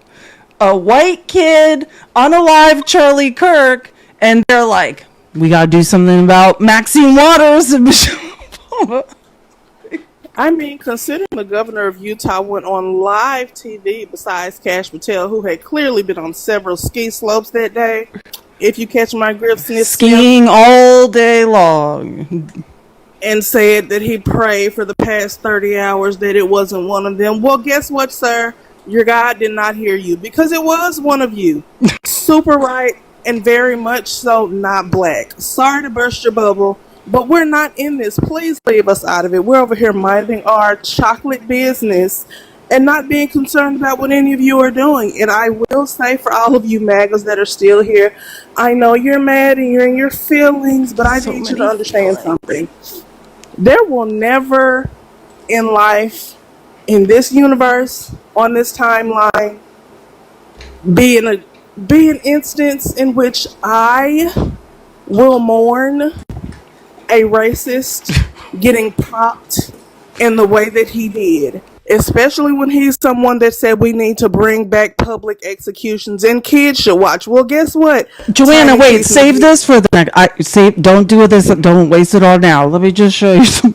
I said this earlier. I want to show you this because this speech you're about to give, you're going to want to give it in a second. So I said, hey, does anyone know, Couch Boy, who spent, I believe the technical percentage is 91% of his vice presidency vacationing. He is, again, not working today. He is taking over Charlie Kirk's podcast and spreading lies. Pathological, unbelievable lies. That's why I'm late starting this live. I was laying on the floor just staring at the ceiling thinking, is there any point in even correcting these pathological lies anymore?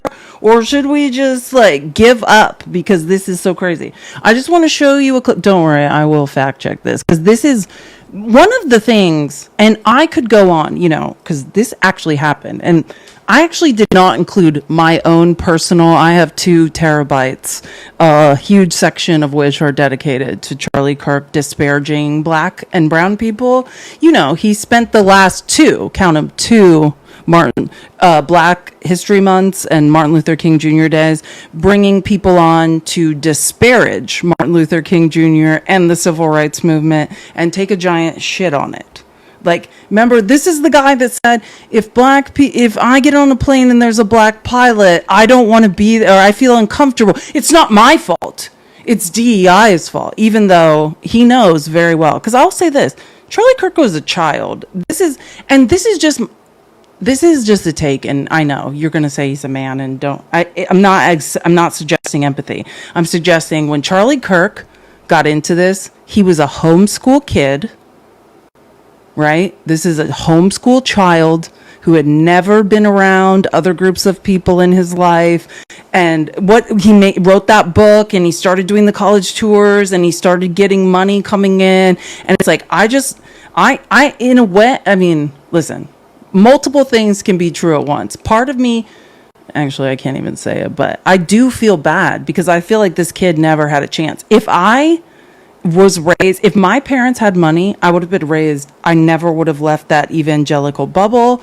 I never would have clawed my way out and been like, my parents just ran out of money for my schooling. Do you know what I mean? Like, I was in the same private schools. If you know, Charlie Kirk's from Phoenix, like, he's at the mortuary down the street from my house. Like, I would have been if my parents had the resources, I never would have escaped that evangelical bubble either. And I have friends that have never escaped it. So it's just, if you've never been inside of it and you don't understand that, you believe you're in some sort of like psychotic, righteous, holy war, you'll never get it. But this is the thing. And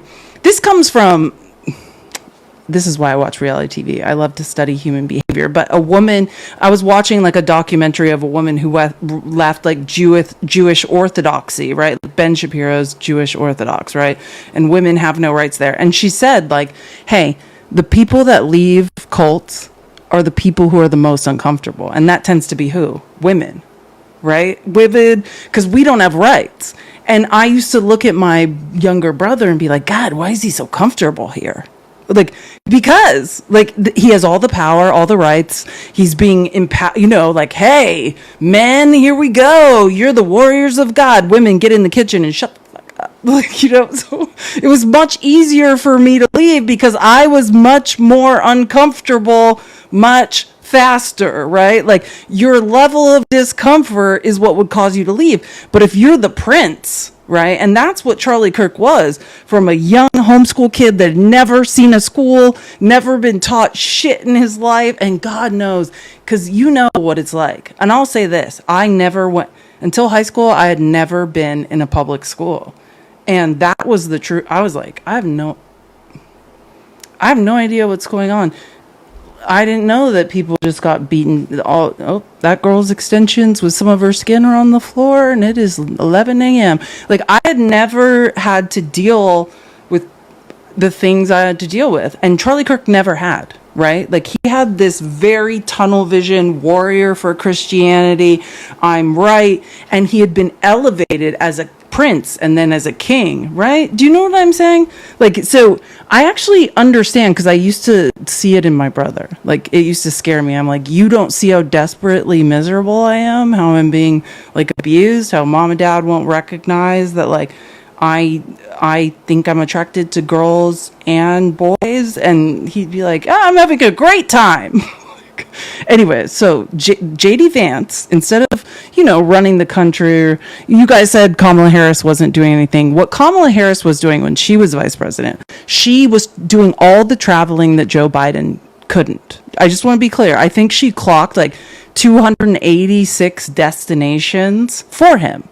Joe Biden couldn't travel. Kamala Harris was on the road traveling constantly, doing all the things Joe Biden didn't have it in him to do. So if you didn't see her, that's because she was working. But here's what JD Vance is up to, pretending to be Charlie Kirk today and telling a bunch of lies.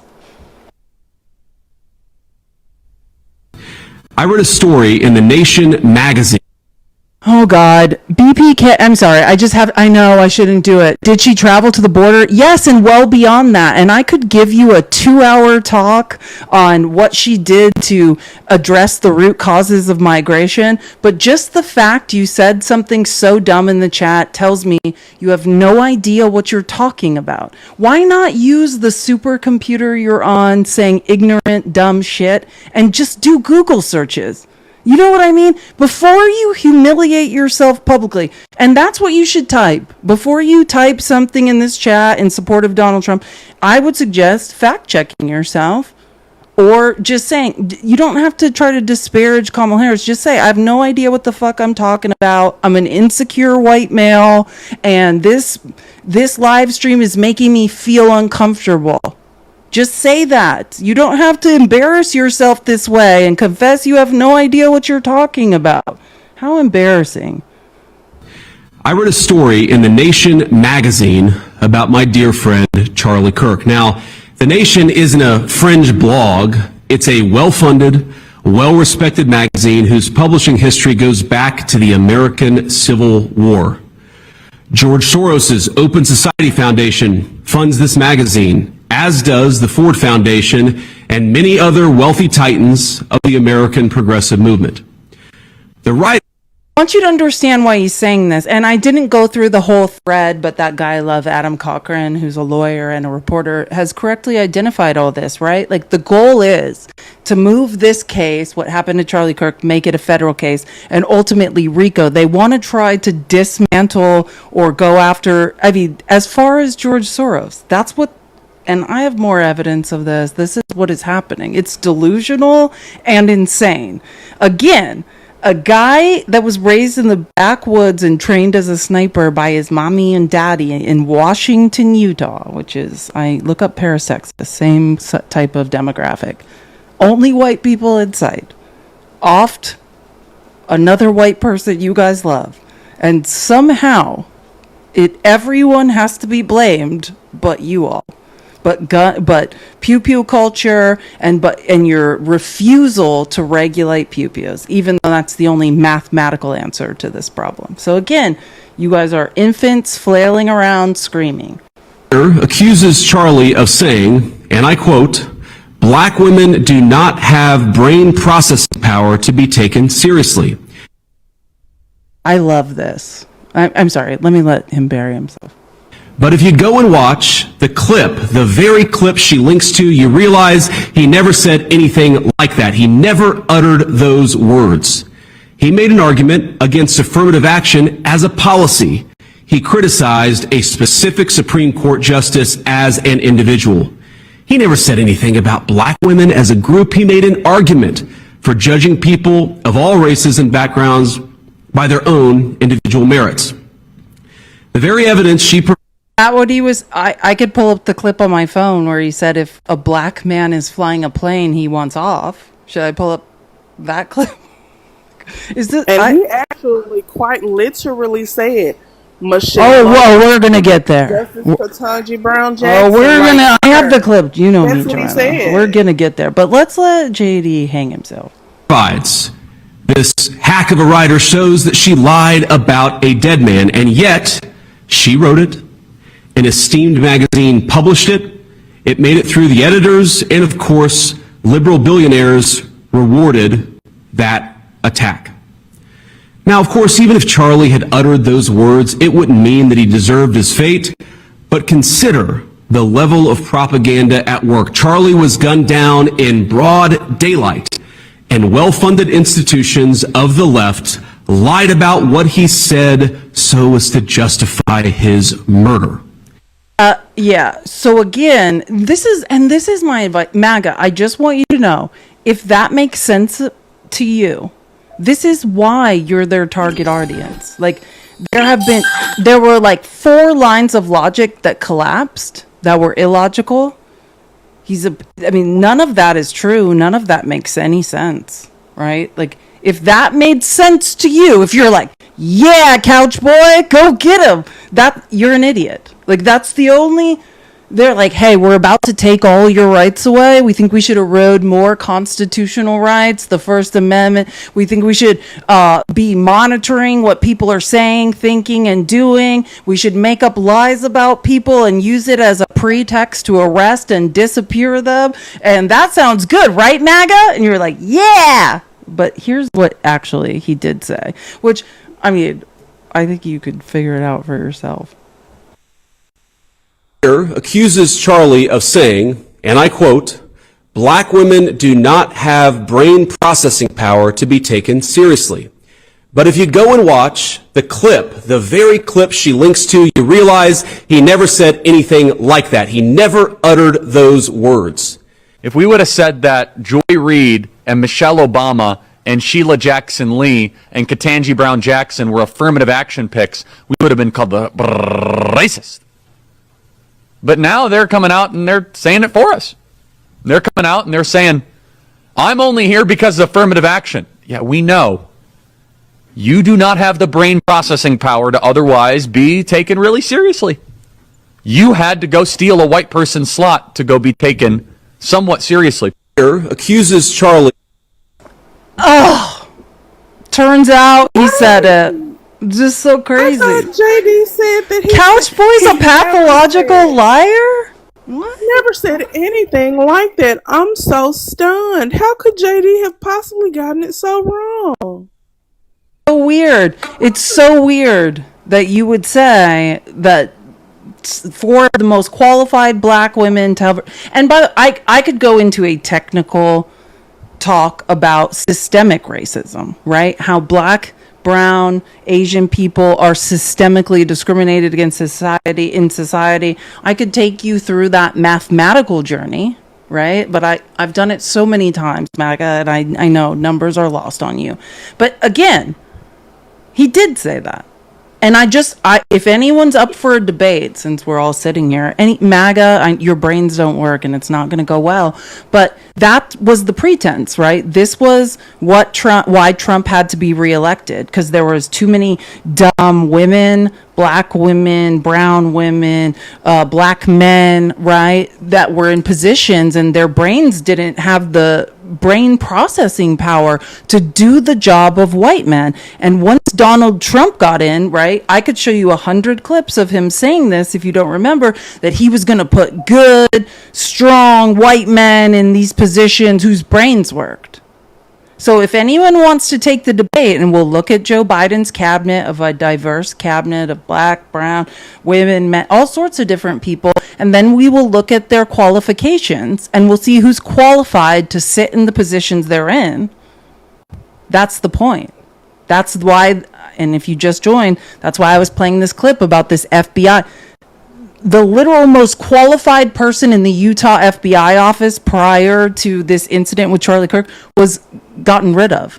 The special agent in charge was a decorated Pakistani woman, absolutely brilliant, was let go.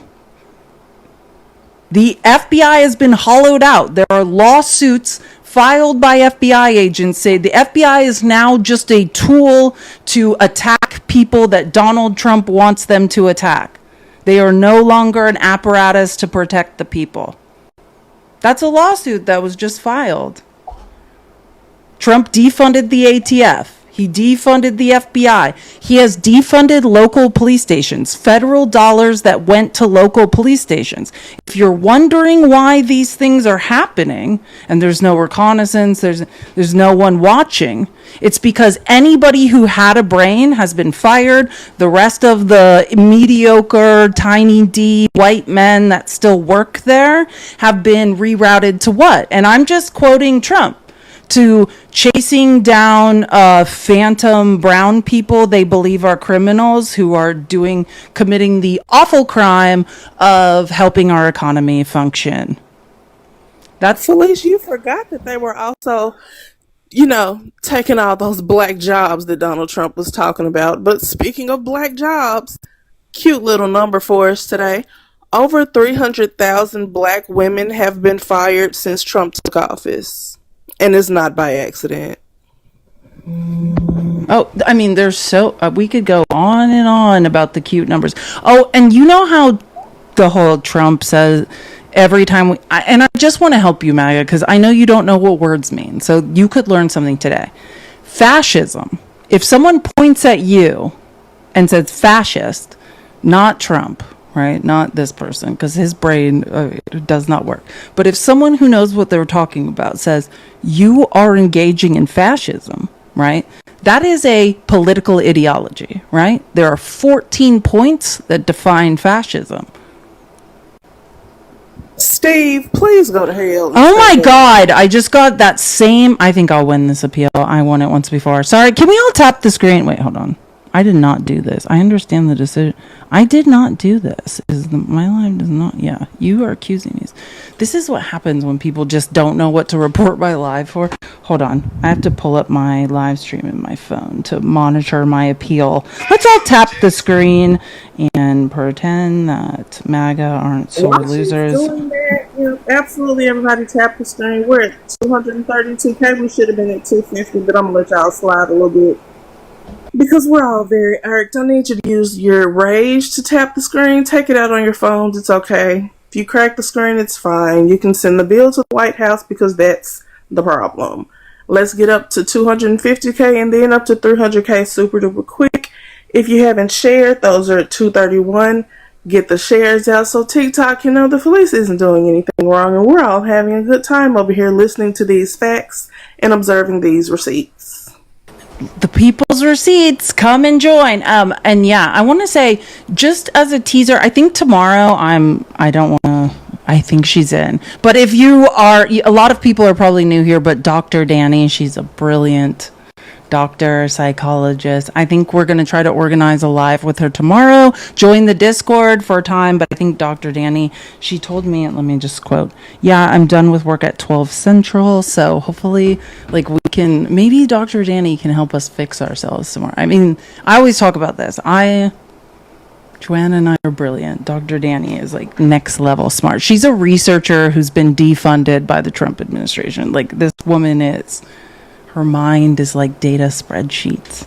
Anyways, so just want to say, again, if someone points at you, MAGA, not an idiot, but someone says, hey, you're engaging in fascism, there's a 14-point definition of fascism you can look up.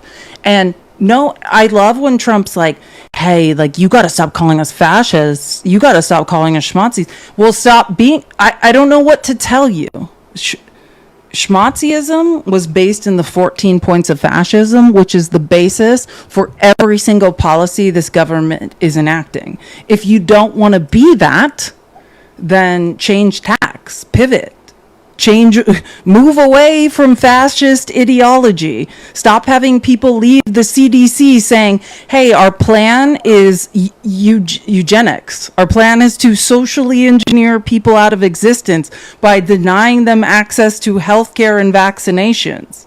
Stop. If you don't want to be accused of fascism, don't do it. That would be my advice. Like, and I know that you guys just think that that's me calling you like a mother effer. But that's why I'm telling you, you should look up the 14 points of fascism. And I've debated many people. I've read them off while you are like, yeah, that's MAGA. Yeah, that one too. Yeah, that sounds like us. And then when you get to the end, I'm like, that's fascism. You're like, no, what? Yeah, that's you guys are doing fascism. We keep trying to help you through that, but we have to stop helping you through because now you're trying to ruin all of our lives. Thank you for the galaxy, Russell. You're the best. Love you. Shout out to Russell for the galaxy, and shout out to everybody else for helping us meet the gift goal. Felice is going to reset that super soon. And yeah, like, what I need people to understand is that it's fine and very helpful in these times to just call a thing a thing. Part of the reason that we're here is because people wouldn't actually call that man a racist when he was clearly a racist. Part of the reason we're here is that people don't like that we're saying it's fascism, but guess what? It's fascism. People don't like that we're comparing it to Germany. The same thing is happening. He's following the playbook. So some people may not like the words that are being used, but like Felicia just said, if you don't want to be called that, then I'm going to need you to not act like that. If you don't want to be called a duck, maybe not waddle in the water and quack. It's really simple. If the shoe fits, lace that hoe up and wear it. And if you don't want to, then maybe buy new shoes. But don't step on the necks of the American citizens while you're doing so.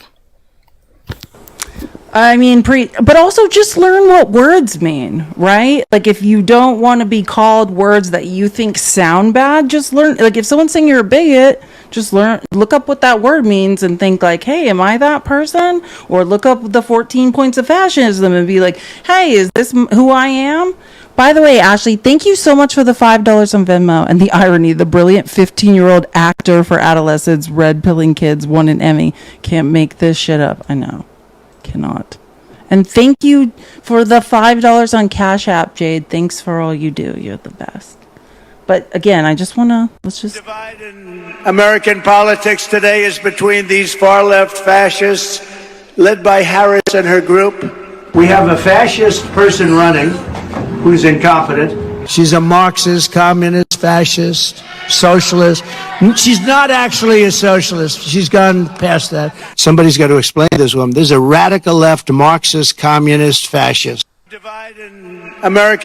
Again, I just want to point out the only person, and I defend socialism and communism with my life because all those choices are voluntary. Those are parts of the left-wing ideological spectrum. But the only person that's done any sort of violent right-wing takeover is him, right? He stole 10% of Intel. Like when people have these ideas of what a socialist is and brown shirts, they're thinking, oh, they're seizing corporations. The only person that's done that in America is Trump. And that's also not socialism.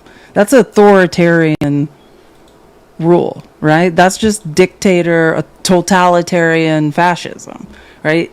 Socialism is voted for. It's democratic. Communism is democratic. At any time, if you don't like it, you could leave. If at any time there's someone telling you can't leave under threat of unaliving, that's a right-wing ideology that's being confused, right?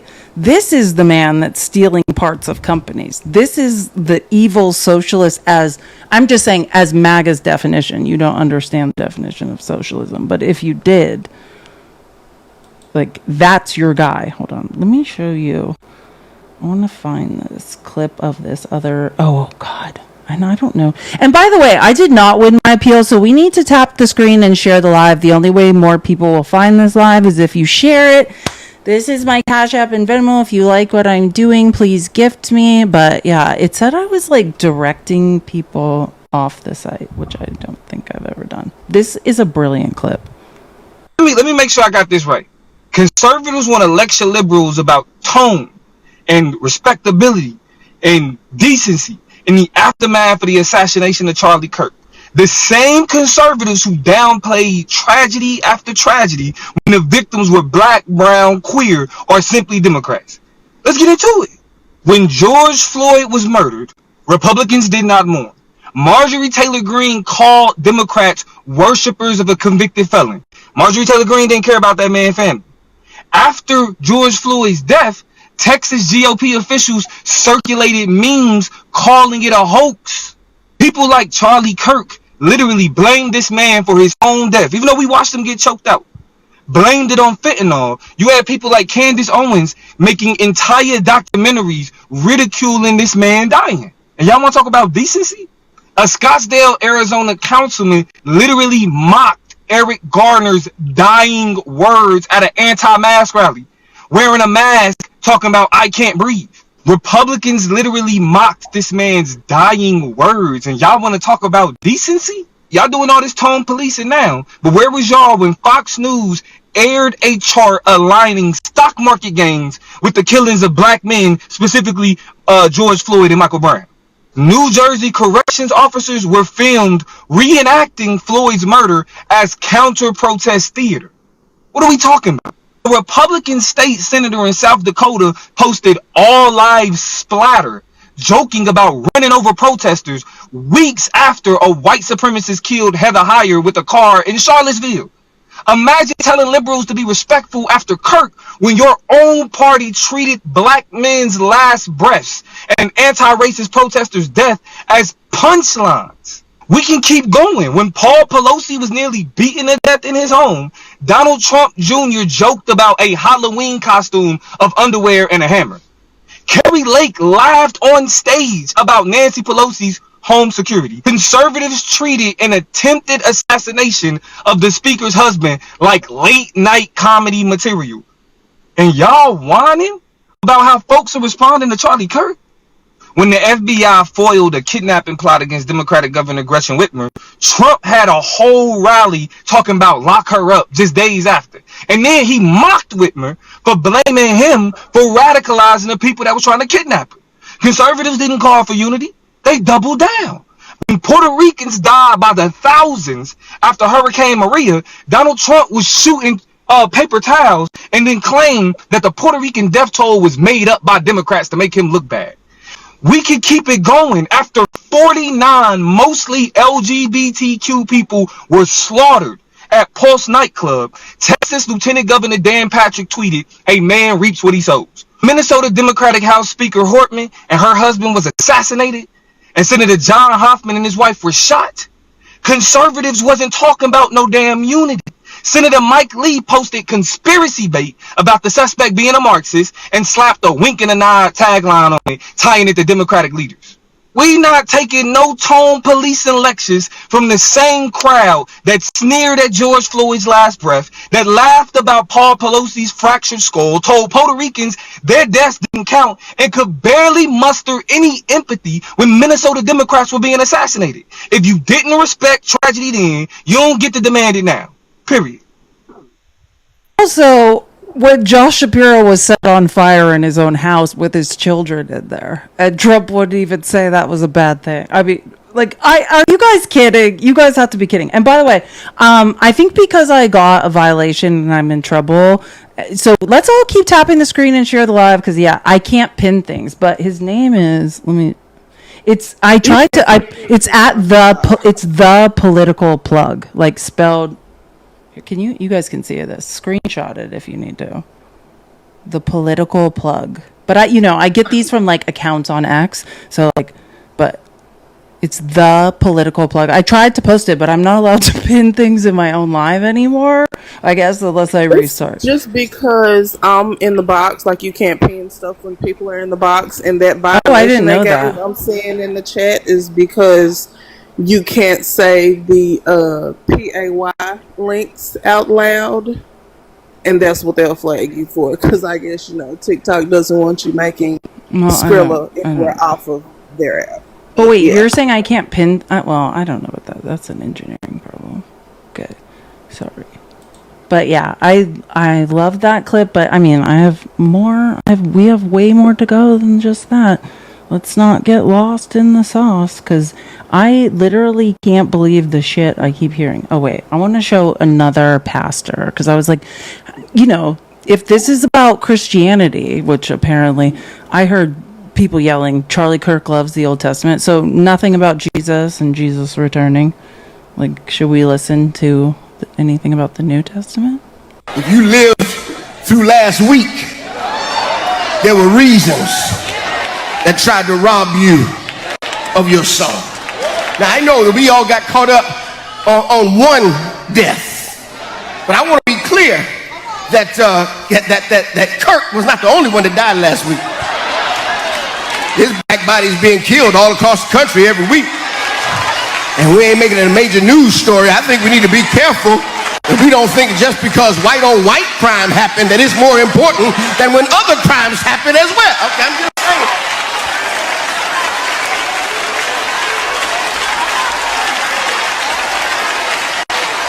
And let's keep going. Last week in Denver was the 47th school shooting this year. And we got to be careful, and we don't lose our song and get so comfortable with the hell that's raging in our streets.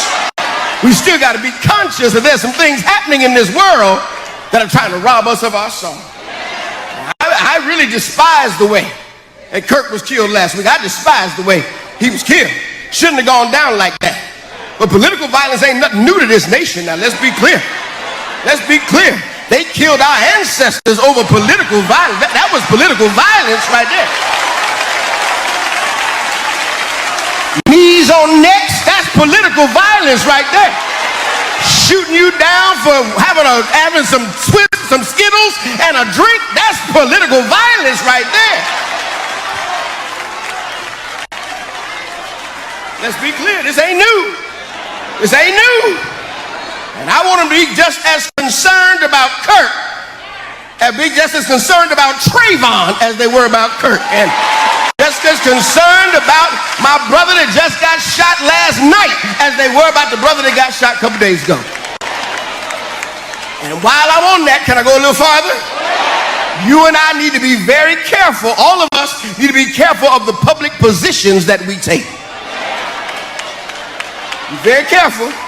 Mr. Kirk said for years that sometimes they're in schools, there has to be some live sacrifice to protect the Second Amendment.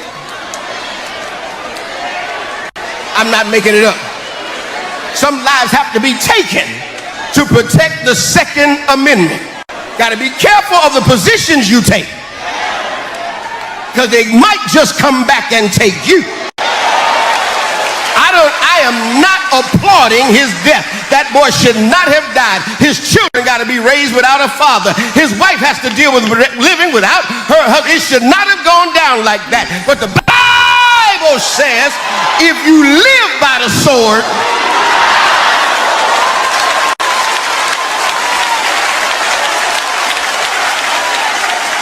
be careful of your public positions, because the Bible says you will reap what you sow.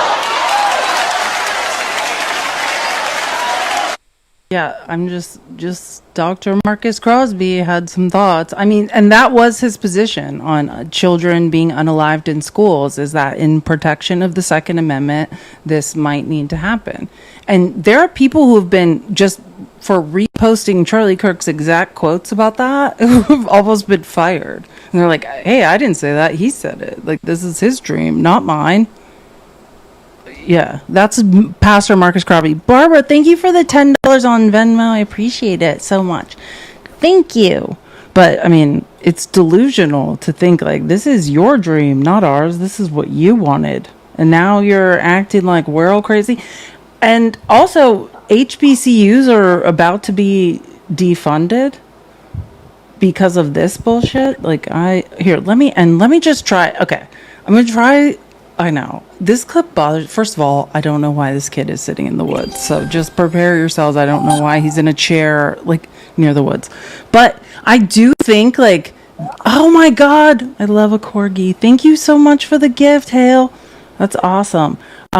I just want you to hear what he's saying, because I think this kid is making a good point. This was posted by a black man I follow who I'm like, and I think he's trying to say something. There's parts about this that annoys. I'm like, I don't know if I can get through this, but I get it, right? Like, and this is the truth. This is like some white kid near the edge of a forest trying to appeal to other young white kids, and I mean, just let it happen. I don't know why his name is Colin_coaches. I think that's going too far. You're sitting in a chair and there's some trees.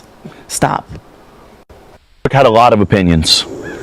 And among those opinions was his opinion that being a white, straight Christian male was under attack in this country. Now, this video is not to debate with the dead man's opinions. This video is to talk to who he was talking to and to talk about what to do in the aftermath of his death. Now, there has been, and there's going to continue to be, a lot of shit throwing on the internet around his death and around what happens after his death. And there's a whole host of young men who look just like me, who are either direct fans of his or knew of him tangentially and thought he was fine, thought he was harmless, just a guy sticking up for himself and his way of life.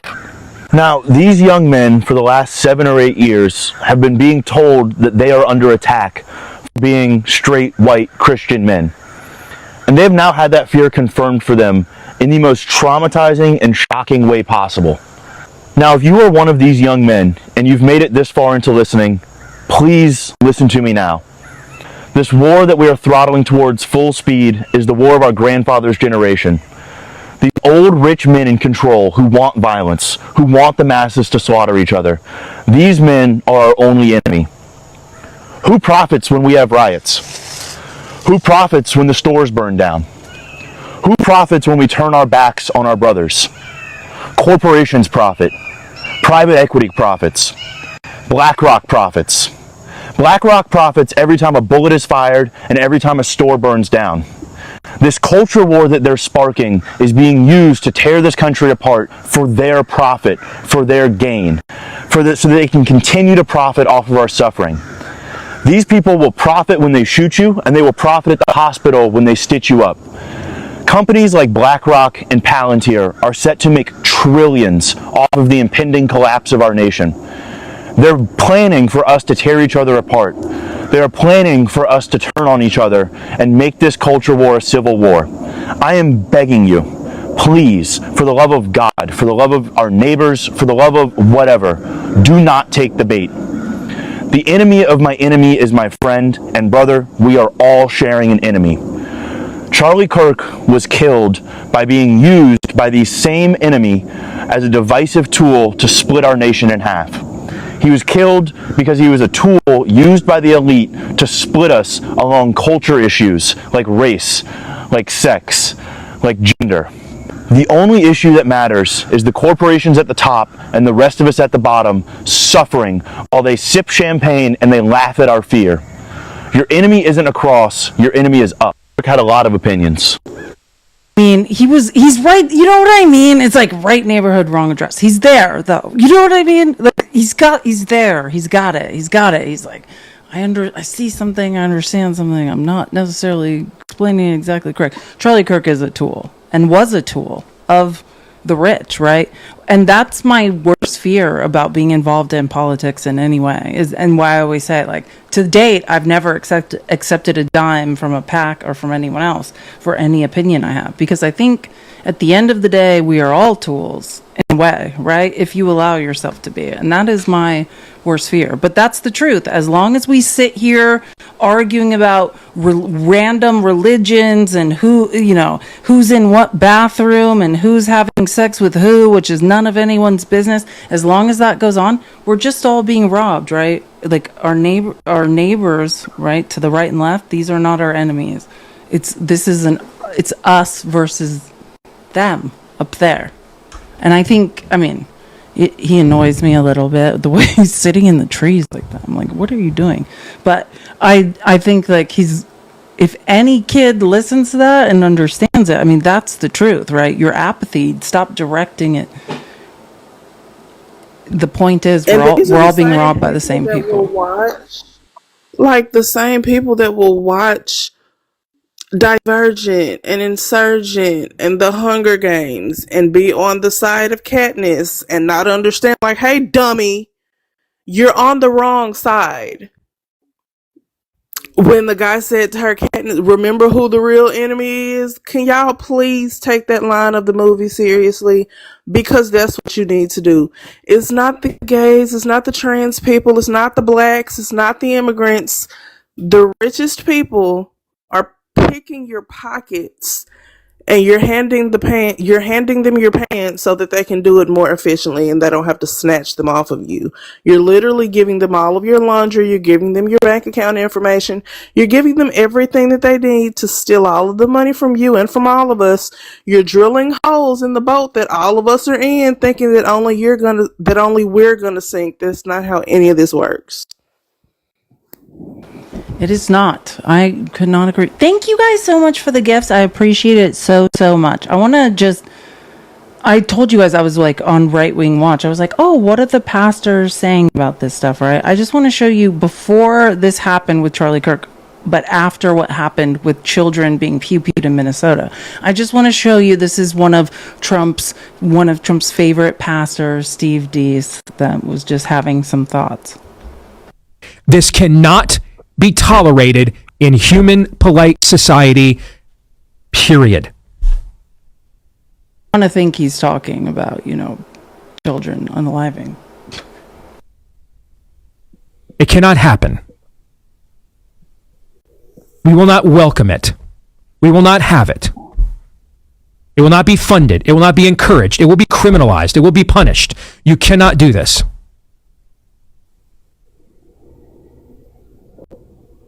It is very clear, and all the evidence continues to mount, that opening this latch of Pandora's box is too much lunacy for even this most technologically enlightened, advanced society God's ever permitted to sustain. And so if we can't, it's not sustainable. It cannot happen. So on to the ash heap of history it goes. What would we do with a psychiatrist who recommends, or a school counselor who recommends, that a daughter go home and get raped by her dad? What would we do to that person? Would they be charged with a crime? Yes. Would they lose their accreditations? Yes. So what should happen here? That is what should happen here. And nothing less. Or you're going to have more. You'll bury more bodies. You'll have more children that'll never come home again. More.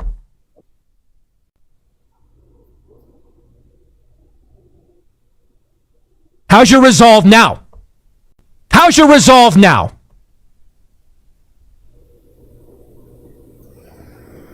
Is this on? Do we know the stakes we're playing for here yet? Has the message been received?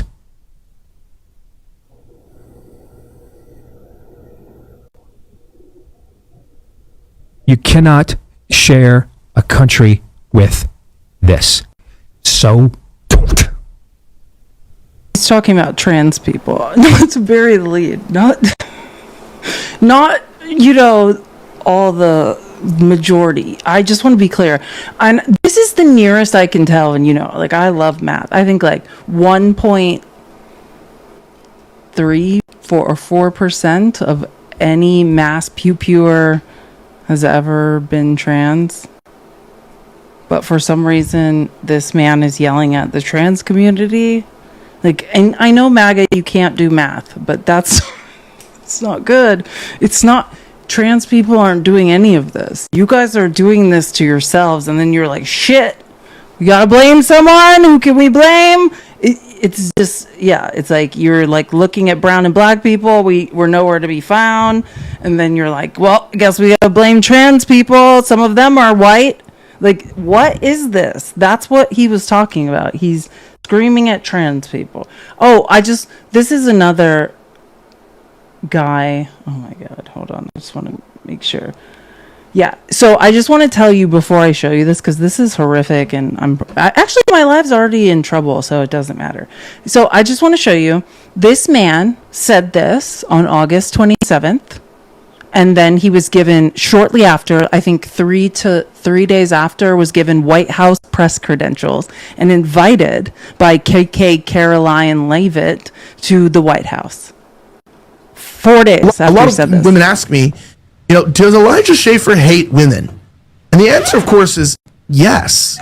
Who doesn't? No, I'm totally kidding. Okay, but I say no. I hate what women have become, and I do hate it when women expect men in society to uphold the natural masculine tendencies. Right. Meaning, women are literally going after the top 10% of men, which are what kind of men? I saw a tweet that said this. It's crazy in 2025 to pull bitches. You literally have to be a millionaire, 6'7", drive a Lamborghini, and that's who, you know what I mean? And be white. And it's so women are still going after men that emulate the most masculine tendencies, right? They're going after tall, rich, famous men. And what do we get? The women, they're just whores. They can't even cook a hot pocket, So it's and that's why once you have sex with them, once you come to your senses, right? So it's you have that post ejaculate clarity, not clarity, they call it online these days. But because you realize after you nut, you're just a bunch of holes. And that's really sad, because then it devalues women. So then your view of women becomes so low, because women really are just a bunch of holes today. But that doesn't mean that's who they have to be, or who God made them to be, or what they should be. And I think that a lot of the hatred that I have towards women, and a lot of the hatred a lot of men have towards women, is simply the product of generations of sin and rebellion that have created women to be something that they're not. They're not feminine. They're masculine. The bear. Give me the bear. Every time the bear. It's the bear for me. The brown bears, black bears, polar bears, koala bears, so cute. Shout out to the cute bear on Felice's cute hat today too, by the way. But yeah, bear me please.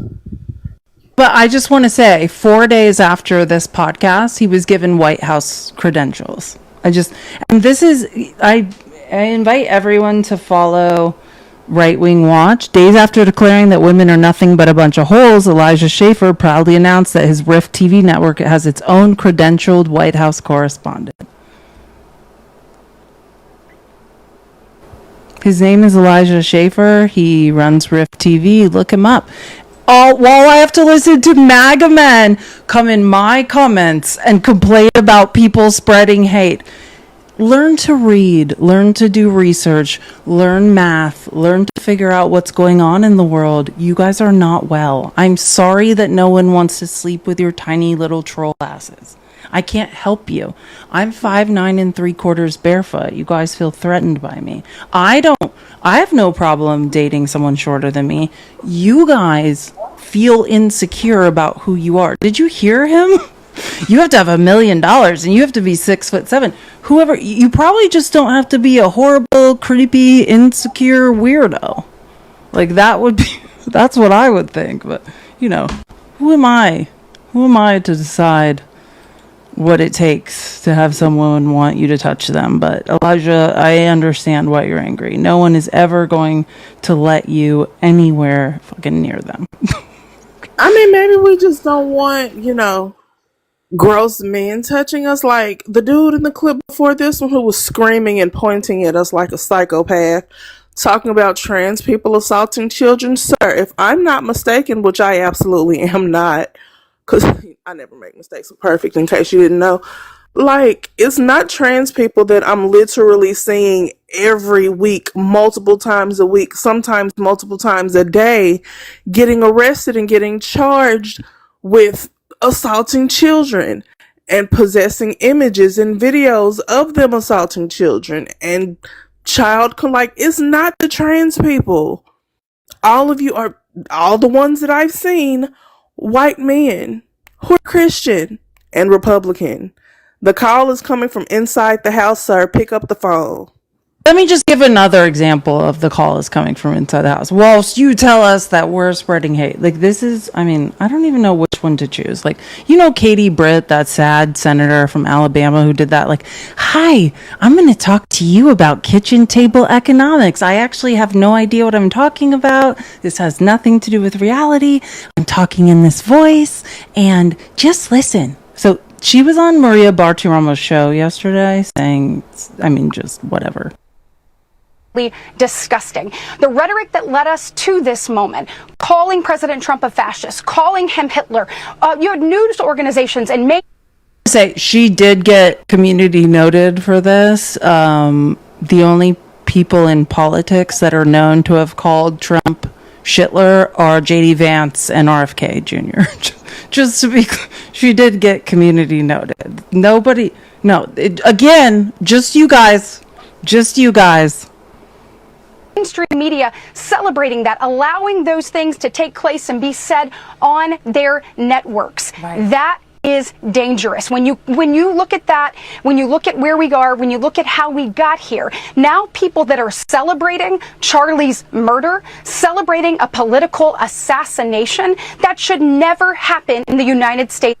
And it never was happening, Katie Britt. None of that was ever happening and has never been happening. Period. You guys continue, you desperately want that to be happening. We think it's unfortunate that another young white male between the ages of 19 and 30 took a shot at an old asshole white male. Yeah, it's super weird. You guys should stop raising snipers and glorifying pew pew culture. Again, no one's celebrating it. We think it's sad and weird that you guys can't take responsibility for the shit you've caused and do something to change it, but nobody is celebrating it. Of America. And Maria, we must do more. We must stand firm, and there must be consequences with regards to people spewing that type of hate and celebration in the face of this. And I believe that there will be, and I certainly plan to hold them accountable. So if you are out there and you are celebrating the political assassination of a man who was exercising his free speech, a very foundational element, a cornerstone of who we are as the United States of America, you should be held accountable. You should be fired, and that is the beginning and the end of it. Full stop.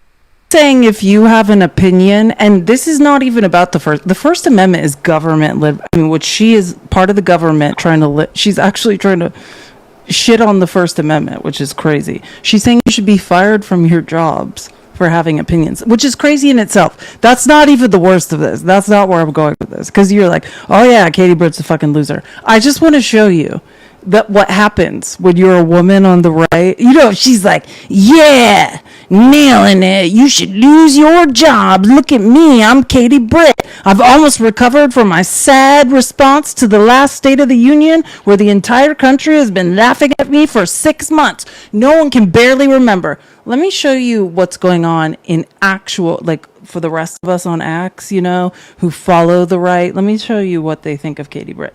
This is one of MAGA cultist's favorite. His name is Brendan Dilley. This is what he had to say after Katie Britt tried to do something right. Want to talk about unity? Shut the fuck up. This is why you should have been in the kitchen. No idea what these people are thinking. Like, no thanks. Yeah, no thanks. Fucking Katie Britt of Alabama. You could fuck off with that bullshit. Your rhetoric of fucking unity with violent Satanists is just as dangerous as the left's fucking call for violence against people. If you're calling for unification with people who are actively killing you, you are just as irresponsible and just as fucking stupid as the psychos doing the opposite. No thanks. Shut the fuck up, woman. I have no interest in what you have to say. And again, this is one of those things. The leadership either starts matching the public's fucking demands, or we will simply dismiss leadership and we will lead ourselves. That's your options right now, Republican Party. You Get that, Katie Britt, Marjorie Taylor Greene, Nancy Mace standing on the steps of the Capitol yelling you knew it was a trans person that hit someone in the side of the neck from 200 yards away. You know, like, are you hearing? These are the real MAGA influencers with White House credentials telling you they don't want it. They don't want you to speak. If you guys are ever wondering why I'm like, I don't debate women on the right, this is why. I don't need to. They're going to get rid of you. You don't need help from me. Like, wake the fuck up. They don't want you. I'm sorry. I can't stop laughing. I don't have conversations with Blagger at this point either because, listen, Tim Scott, just like he told Katie that she needs to get back in the kitchen where they want you, tall chocolate man who's cosplaying a straight man, because, sir, we can tell the closet is glass. They want you back in the field, bro. You were never going to get the VP pick. You're never going to get a position in that cabinet. They're going to trot you out like a minstrel show to raise awareness of what they're doing, air quotes, to help black people when they want us all back in the field, which is exactly why Trump said that the Hispanic people, the Spanish-speaking immigrants that were coming over here were taking black jobs, and they want black people to be fired all over this country, like those 300,000 black women that have been fired, because that's exactly where they want us back to. Please cut it out. You're not on the same side. You're just not. They don't want you where you think they want you. They want you back in the kitchen. They want you in the delivery room. They want you barefoot and pregnant. And they want us back in the field. You're fine. But Katie Britt's trying so hard, Joanna. She's sitting in front of kitchen tables and talking to other dumb conservative women whose whole life has been built around, hey, if I just do whatever, if I just prop up the white male power structure that Western civilization has been built on, that they're going to take care of me. Isn't that how it works? That's why I refuse to debate dumbass white women or any women who are trying to debate for Trump. I don't need to debate. They don't want you there. This man has White House credentials. Your rhetoric of fucking unity with violent Satanists is just as dangerous as the left's fucking call for violence against people. If you're calling for unification with people who are actively killing you, you are just as irresponsible and just as fucking stupid as the psychos doing the opposite. No thanks. Shut the fuck up, woman. I have no interest in what you have to say. And again, this is one of those things. The leadership either starts matching the public's fucking demands, or we will simply dismiss leadership and we will lead ourselves. That's your options right now, Republican Party. You fucking mirror what the public is asking for and your constituents are asking for, and or we will just completely ignore you. It goes for every single member of the Republican Party.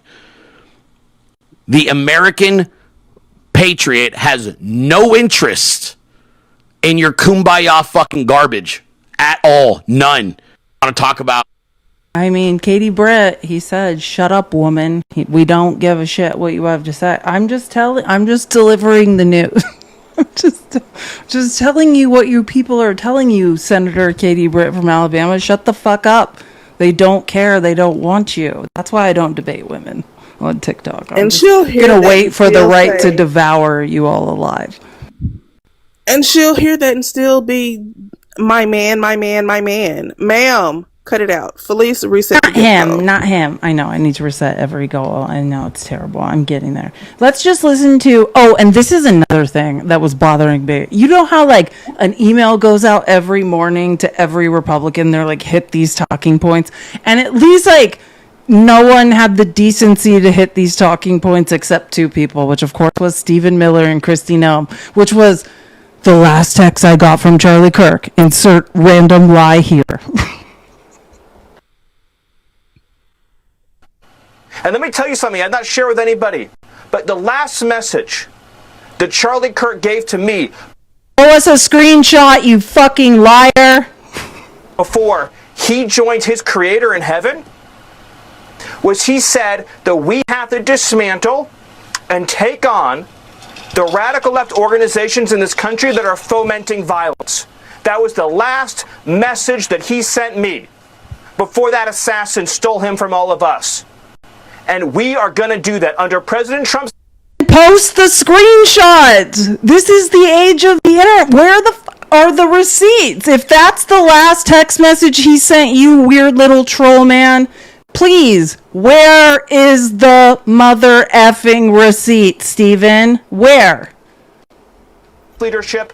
I don't care how. It could be a RICO charge, a conspiracy charge, conspiracy against the United States.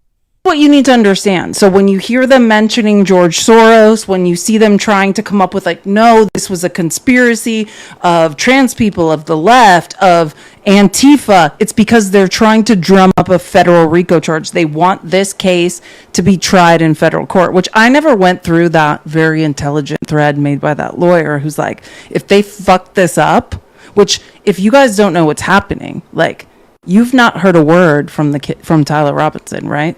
Because some good lawyers reached him and said, shut the up.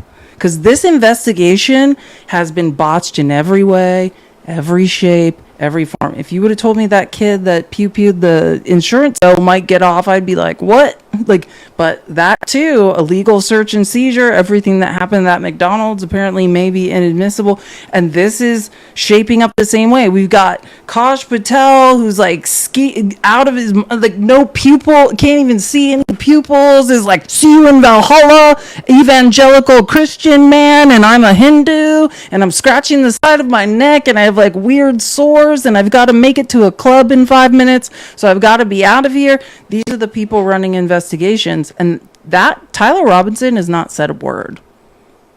Not one good word. And everything his family has said, I don't know what they have said because we haven't seen the actual transcripts, but I have a feeling it's not what is being told, right? Trump is trying to pump out some stuff, and this, good luck. Like, you're going to try to move something to federal court, and like that's the point. That thread I was at the original part of this live I was trying to show you guys is like double jeopardy. If you fuck this up in federal court, can't take it back to Utah court unless there's some like glaring difference or new evidence or change of things. Like, if you fuck this up, if you try to do something, like, and that's what they're trying to do, and these are a bunch of like people that don't look well, let's just put it that way.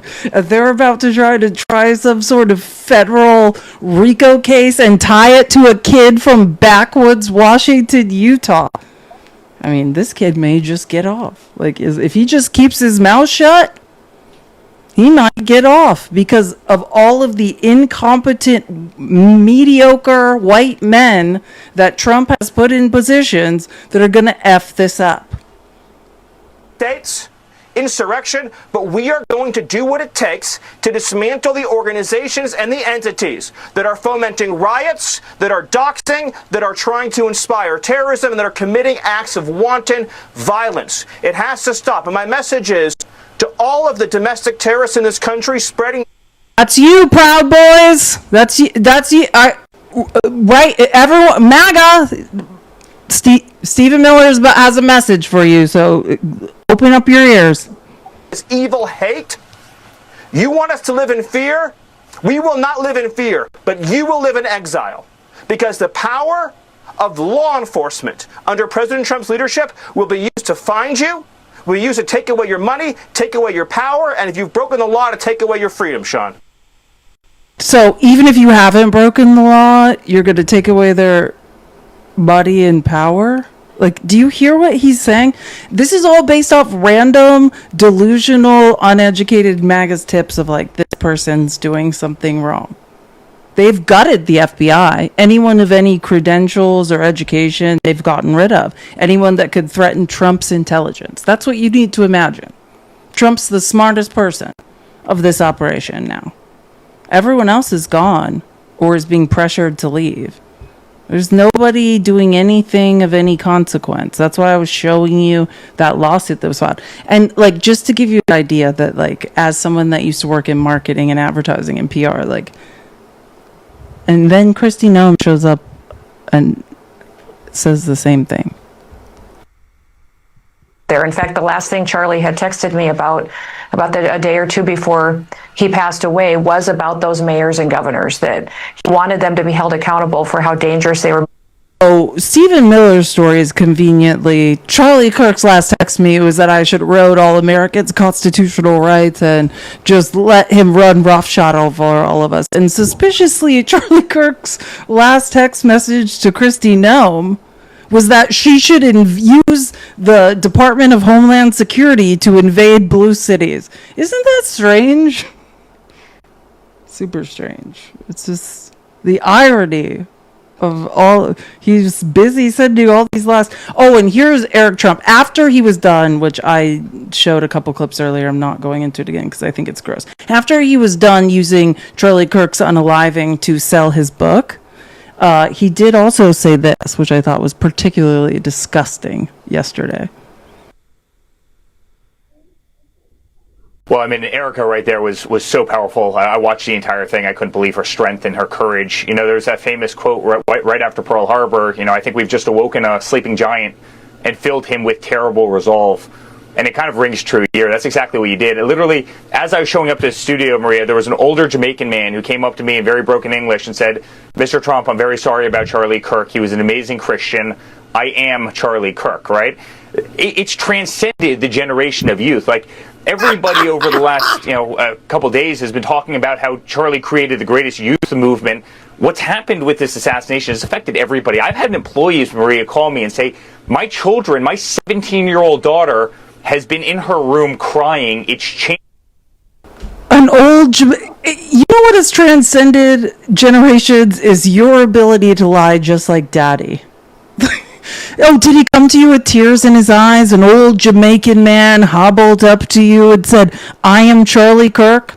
I'm a man who's amassed considerable wealth spreading hate and lies under the guise of Christianity? Is that what that old Jamaican man hobbled up to you and said?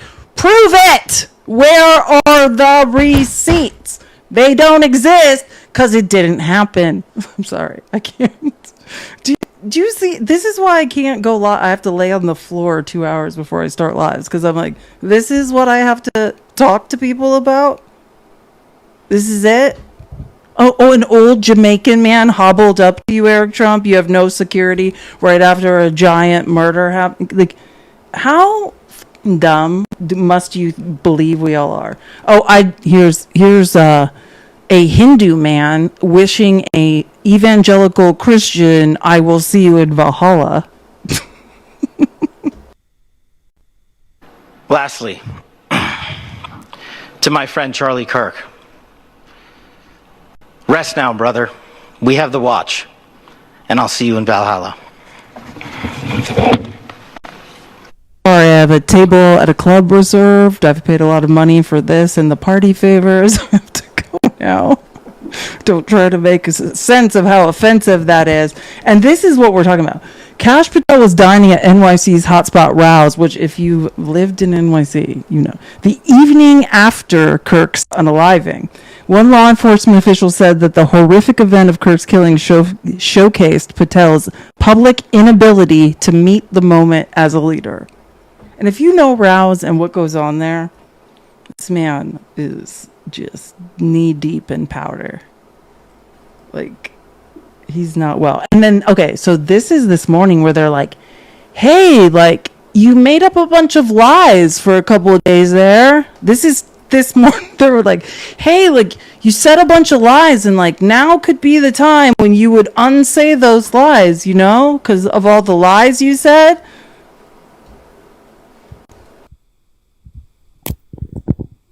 And I accelerated that process. So in the 24 hours after, when we were still looking for the guy, I know you posted that we got him. That ended up not being true. You took some... A 60-year-old man who apparently they had his pants around his ankles, who had nothing to do with anything.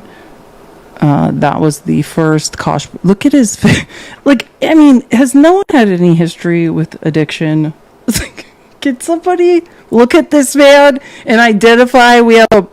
Is anybody identifying that Kash Patel is not here with us right now? He's not well. Incoming because of that. What led to you posting that? Why did you feel so certain about it? And what do you have to say about the criticism? No, I appreciate this opportunity. Look, as I stated, I was being transparent with working with the public on our findings as I had them. I stated in that message that we had a subject and that we were going to interview him, and we did, and he was released. The job of the FBI is not just to manhunt the actual suspect who did the killing or suspects, but it's also to eliminate targets and eliminate subjects who are not involved in the process, and that's what we were doing. When I tackled a 60-year-old man with his pants around his ankles and announced that I had the person who had done something they actually didn't do, and I never actually caught the person that did do it, the only way I found out is because that person's dad contacted the marshals and was like, come get my son. He confessed to me that he did it. I am now with one eye decidedly closed and the other eye open. This was this morning. Kosh, I'm just telling you, if you can't see it close enough, this is what is happening with Kosh Patel's eyes. They are not usually like this. One eye is not open and one eye is in fact open.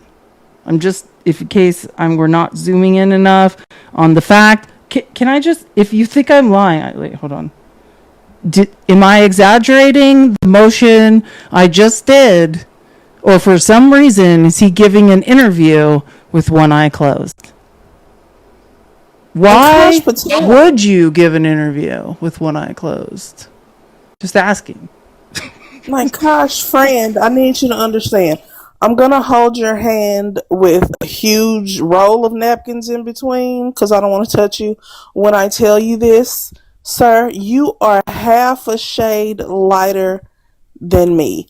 Ask Ramaswamy what he's doing right now. We haven't heard from him in a while, huh? He's faded into oblivion because they utilized him for what they needed him for, and now he's gone. They're going to do the same thing to you. I need you to cut it out, and I need you to open both eyes because you look... Hey, I could have made a mistake, Joanna. I could have said something. There was a man, his pants were... I said we caught him, and I was eliminating targets. You don't know. You don't know. You know? I mean, that's it, MAGA. We have a man running the FBI who has one eye open this morning at 6 a.m. doing an interview with not both eyes open. And then you're like, okay, we gotta blame black people, we gotta blame trans people who, and by the way, I mean, I could do another mathematical study for you of how the people most in danger in this country are trans people, or let's say black trans women. You know, we could get into intersectionality of it all. And you've got a guy who did an interview this morning and be like, I was wrong, I didn't know, I made a mistake, I just limited targets.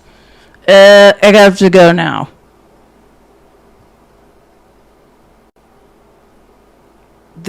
You got great job, MAGA. Always. Thank you for always proving us right in every situation, proving us that you guys have no idea what the fuck you're doing. And I just want, in case there's people that didn't hear, I just want to again reiterate that the FBI has been facing a lawsuit because Kash Patel, the guy who can't open both eyes and is wishing someone well in Valhalla, who is an evangelical Christian whilst he's a Hindu, and had to make a table of 13, I mean, what I know of Rouse, if you have a table there, it's 15 grand.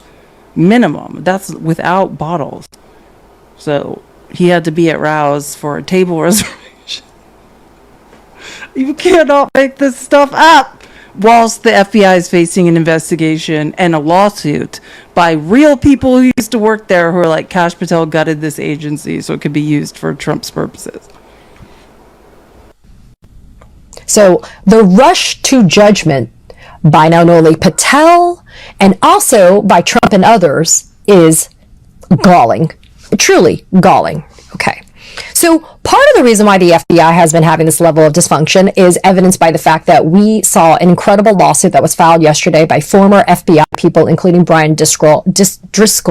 And I'm going to do a separate video on that lawsuit because I really want to get into the details with you. But that lawsuit shows that Patel has weaponized a federal agency as powerful as the FBI to be able to go after people, and that the FBI has basically been hollowed out to be able to service the interests of Donald Trump and his policies.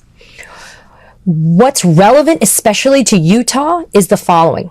FBI leaders forced the resignation just last week of a decorated female Pakistani-American counterterrorism agent who was appointed in February of this year to run the Salt Lake City field office. She was the SAC, the special agent in charge. She's been sacked. The SAC was sacked.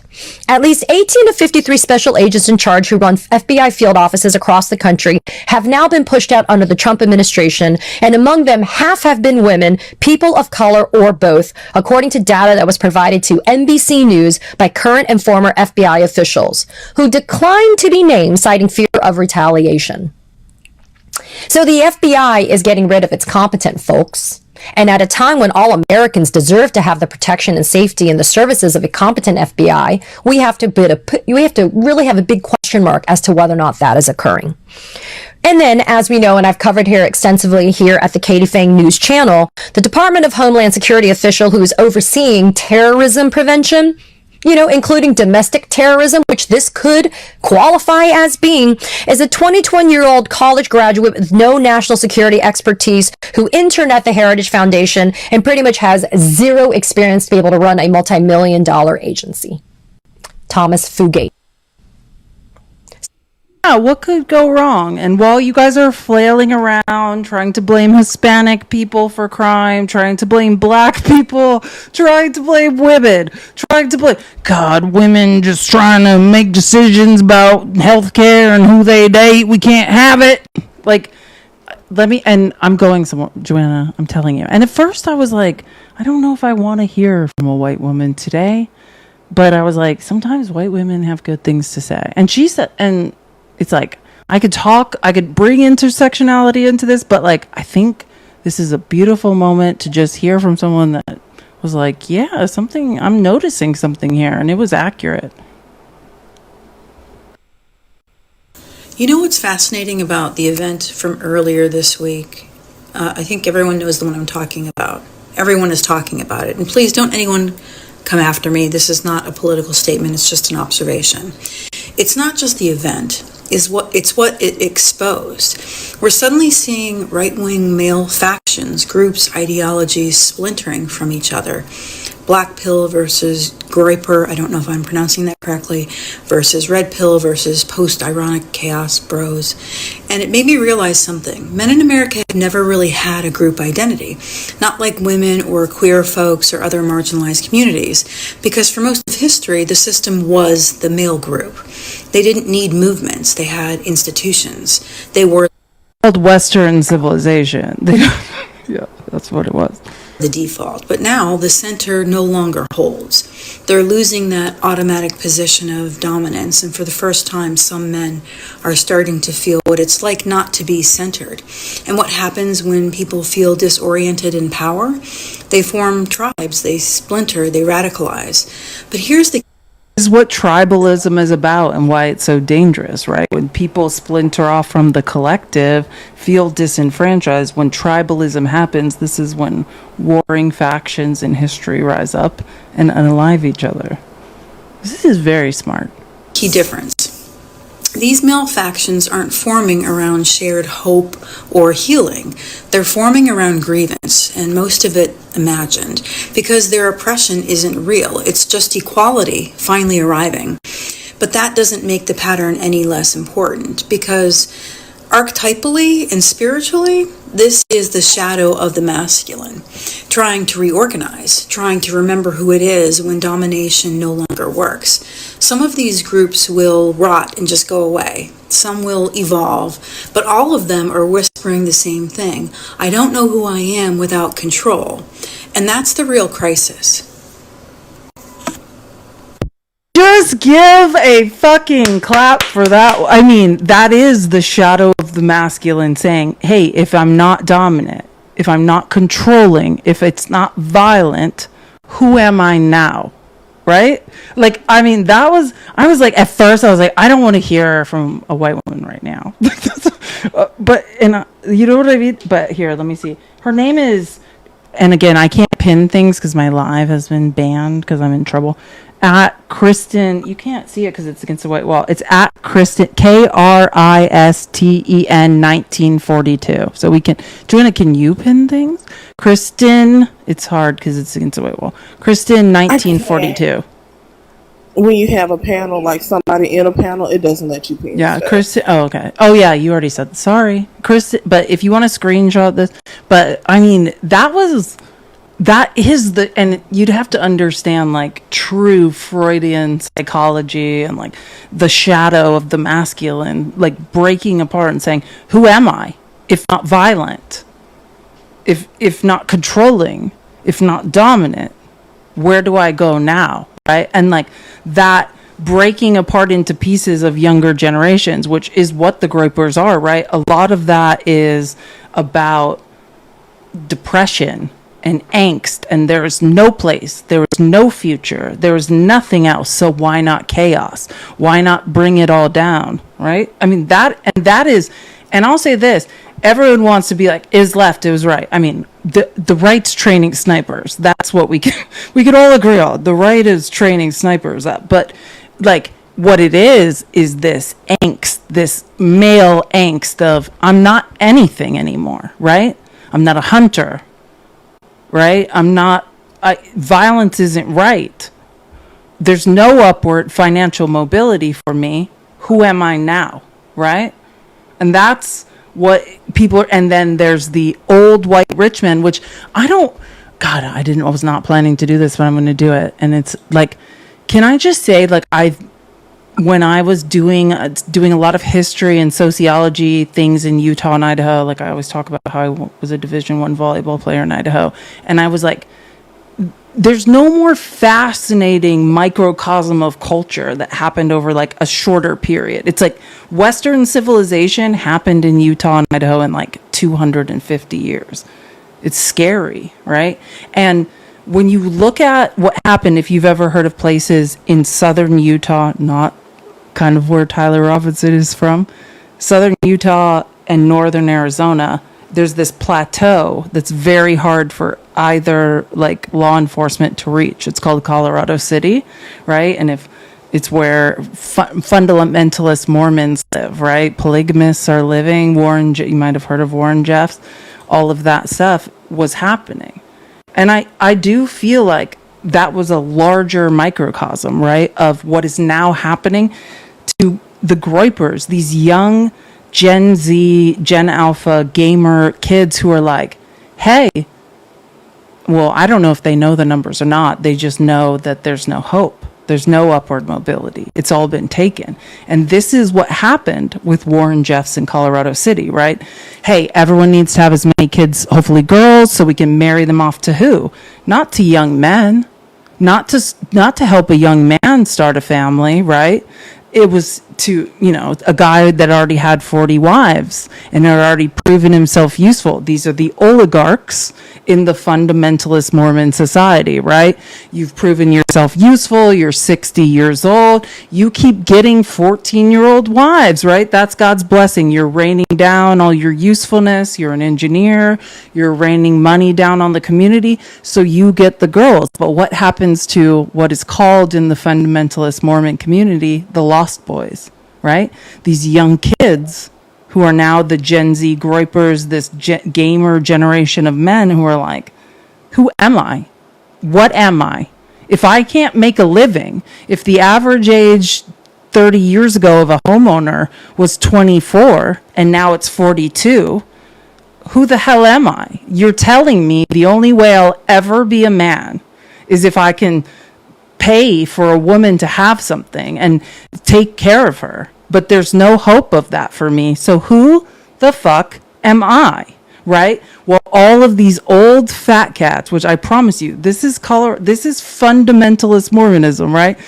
Rich old men take all the young women, all the revenue, all the spoils. It gathers at the top of the economy. And if you don't know about the Lost Mormon Boys, look this up. There's many fascinating documentaries. And all of this happened in like a 100-year microcosm in Utah. And like I happened to be studying history there at the time and like watched it all. I was like, this is oligarchy.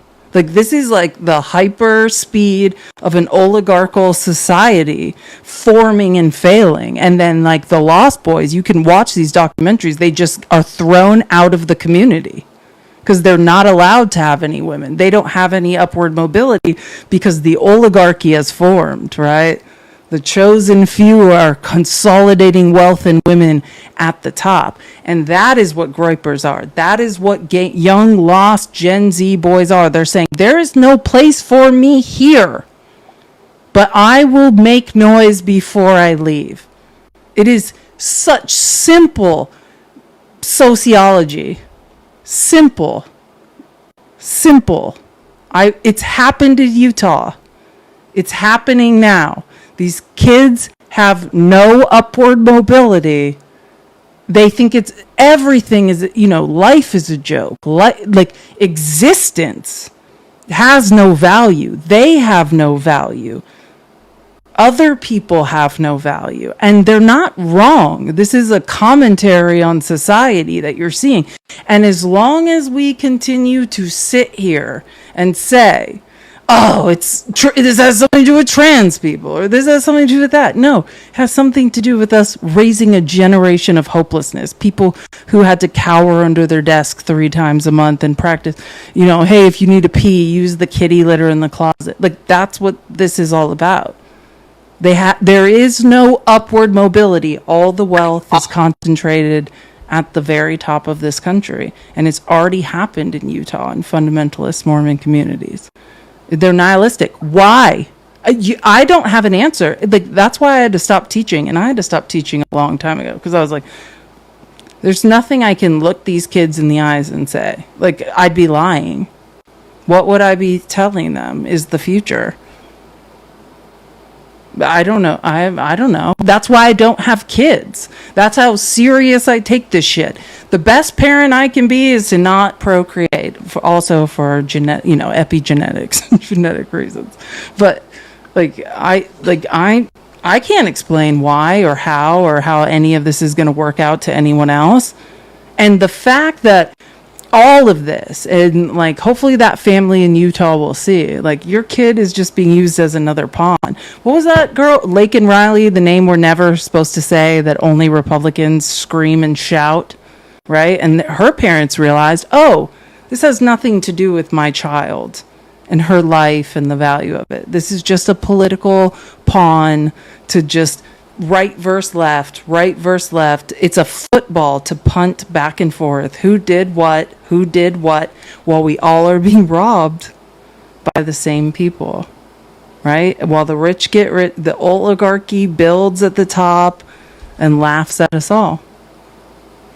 Sorry, I digress. What they should actually be concerned about, and it's not what they're concerned about. They're still too busy screaming about this civil war that the black people want, that we never asked for and don't really care about at this point, that they're not seeing the civil war that y'all have been screaming about, that y'all want so bad.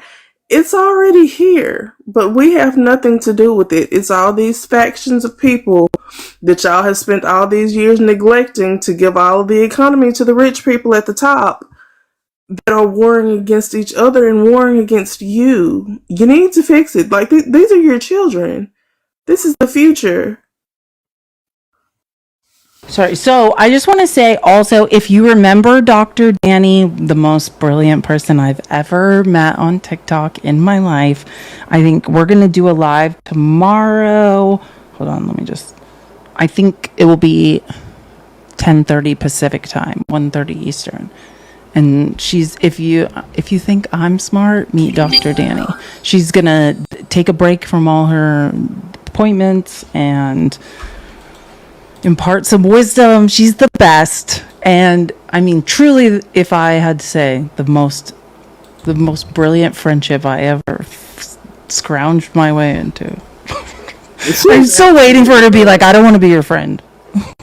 I'm like, it's Absolutely too late. brilliant. We're friends. You're trapped. And if you have never heard Dr. Danny, if you also want to hear like an actual doctor's perspective who does research, like statistical analysis research, she's the reason I got so passionate about all of it and stuff. And her research has been like defunded by the Trump administration. She's absolutely brilliant. I think 10:30 a.m. Pacific, 1:30 Eastern, because she's on the tip of Florida and she's 12:30 Central. So I think, and if that adjusts, I'll let you guys know, but it will be a treat to have her. And Ave, thank you so much for the $25 on Cash App. Hope you're feeling better. We love you. I'm on all the medications of any person who has sinus infections can be on. So I don't know if I have to go to the hospital if this doesn't work. But thank you for caring.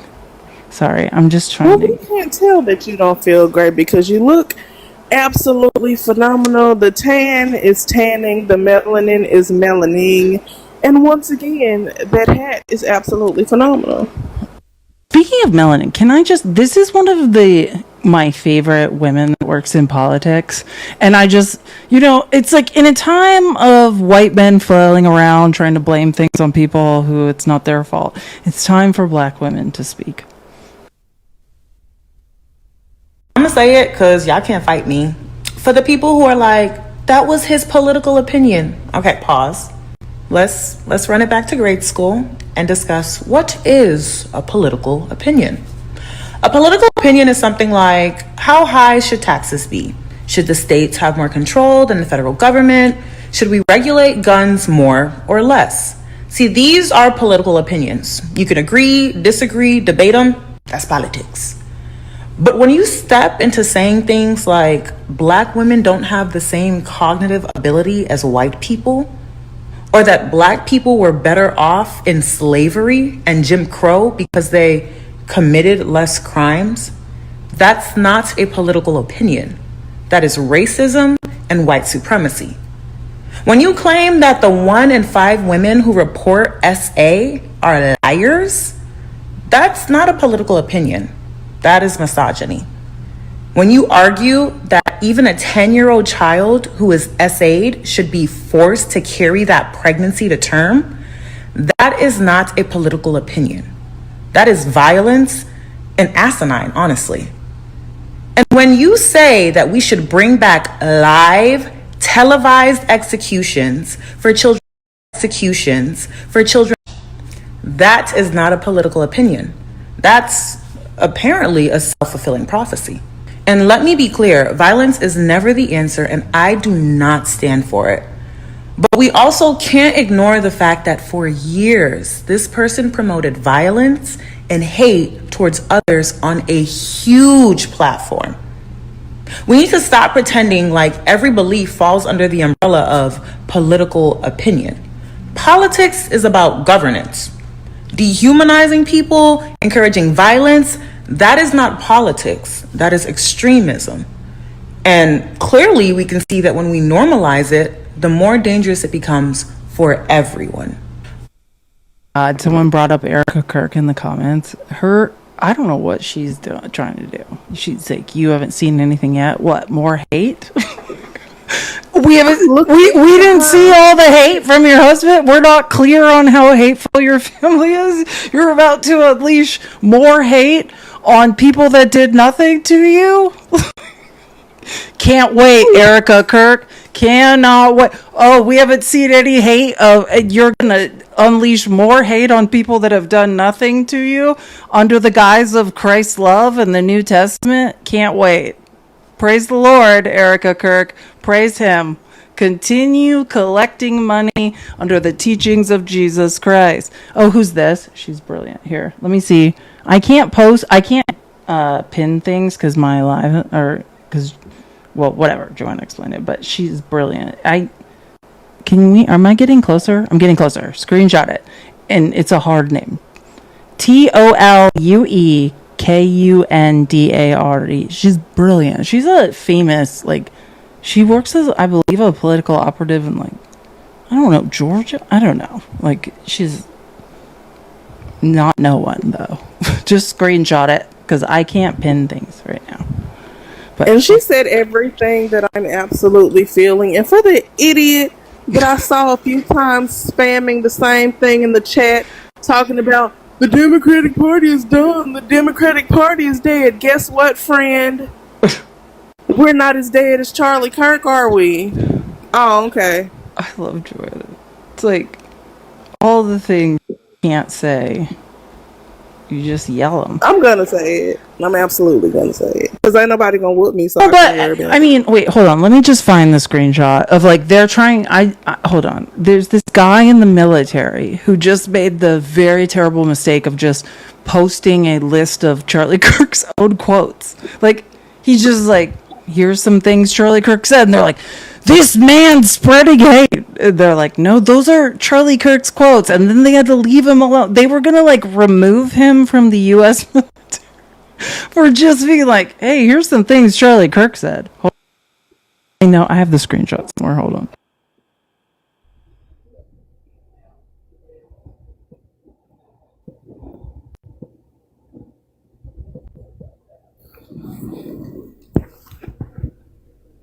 While she's getting those situated, appreciate all the taps and all the shares. We're at 892. I feel like we can get to 1,000 shares before the live ends, and we can definitely get up to 600K super duper quick. Thank y'all for being here for this episode of The People's Receipts. Keep doing all of the good things. Love you bunches. So much for all the support. We appreciate it. Okay, this is, again, quote, Charlie Kirk. I think it's worth it. I think it's worth it to have a cost. Unfortunately, and I have this clip somewhere. I can go find the clip. I have this clip saved because I was like, that's not gonna age well. I think it's worth it. I think it's worth it to have a cost of, unfortunately, some pew-pew deaths every single year so that we can have the Second Amendment to protect our God-given rights. Someone in the military just quoted Charlie Kirk and almost got fired for just saying hey, so Charlie Kirk's just living footloose and fancy free now. That's his dream, not ours. Quote, Charlie Kirk, MLK was awful, Kirk said. He's not a good person. He said one good thing he actually didn't believe. Charlie Kirk, December 2023.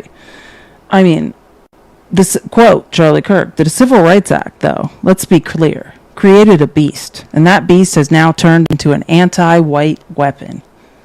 March 2025, Charlie Kirk. Charlie Kirk, I don't like the word empathy. I think empathy is a made-up New Age term that does a lot of damage. Charlie Kirk. Interesting. So this is, I just want you to understand, MAGA, this is the world of your making. This is your dream. You raised up snipers. You created this culture of no matter how many people can no longer hear, in the sacrifice of the protection of 2A, it's all worth it. I'm sorry, let me say again. Quote, Charlie Kirk, I think it's worth it. I think it's worth it to have a cost of, unfortunately, some gun pew-pew unalivings every single year so that we can have the Second Amendment to protect our God-given rights. Charlie Kirk. Well, put that on his fucking epitaph. I mean, this is his dream. Here, let me make sure we're clear. This guy almost got removed from the military for accurately quoting Charlie Kirk. All of a sudden, it's a crime to just say, this is every time a 4-year-old, a 5-year-old, a 6-year-old, a 7-year-old, an 8-year-old, a 9-year-old, a 10-year-old, a 12-year-old, a 13-year-old, a 14-year-old, a 15-year-old, a 16-year-old, a 17-year-old. Anytime a child was pew-pewed down in a school, this is what Charlie Kirk said. We're just protecting 2A, thoughts and prayers. And now, this is how logic works, MAGA. This is a lesson in following a line of logic to its natural conclusion. Stop sobbing. Stop laying on the ground. Stop blocking my ways of moving throughout the city of Phoenix. We know where his body is. This is your dream. You have shaped society through state legislation, right? States' rights, brother. States' rights. 2A. Track those runaway slaves down and shoot them in the leg. Teach them a lesson. States' rights, brother. 2A. And now you got control of the federal government, and this is your dream too. At all costs, arm every idiot in this fucking country. Train them to be snipers from diapers. This is your dream, and now it's not so fun anymore. And you're like, we got to blame, we're the brown and black people. They somehow brown and black people have to be involved in this. We got to blame someone other than ourselves for every single thing we've done to shape society this way. Grow the fuck up. You guys are embarrassing.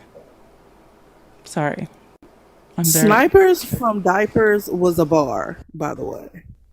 Even mean it. I didn't know where that came from. I was like, what is happening? It's like, am I preaching? Preaching? You've been inspired by all the black preachers that I have been listening to a lot of black preachers just decimate Charlie Kirk, like a black and white preachers. Like I've listened to women, men, black, white, brown, just be like, Charlie Kirk's a fucking weirdo. Like, praise the Lord. Never been so on board with the Lord as I have been watching black preachers just be like, fuck you, Charlie Kirk. Like, the angels are you kidding me? Can I read it? Can we just to quote Charlie Kirk, the late great Charlie Kirk? I think it's worth it. I think it's worth it to have a cost of unfortunately some gun deaths every single year so that we can have the Second Amendment to protect our other God-given rights. End quote, Charlie Kirk. I hope that's what you're putting on his tombstone, the truth of his belief system. I mean, there's many other horrific beliefs he held that we could quote him for too, but I think this is the most apropos. Isn't it?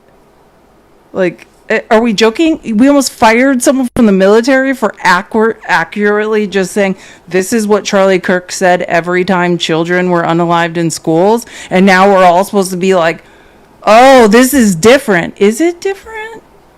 Or is it a self-fulfilling prophecy? That's what you heard that preacher saying at the end. Like, this just might be a self-fulfilling prophecy. You preach something hard enough, it might become your reality.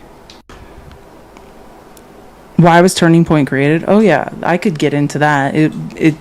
I grew up like 3 hours from there, just to radicalize evangelical young kids and turn them against liberalism. Like, I mean, and Charlie Kirk was just a kid. I feel sorry for Charlie Kirk. I know who he was. He never saw school. I was raised in Phoenix evangelicalism like he was.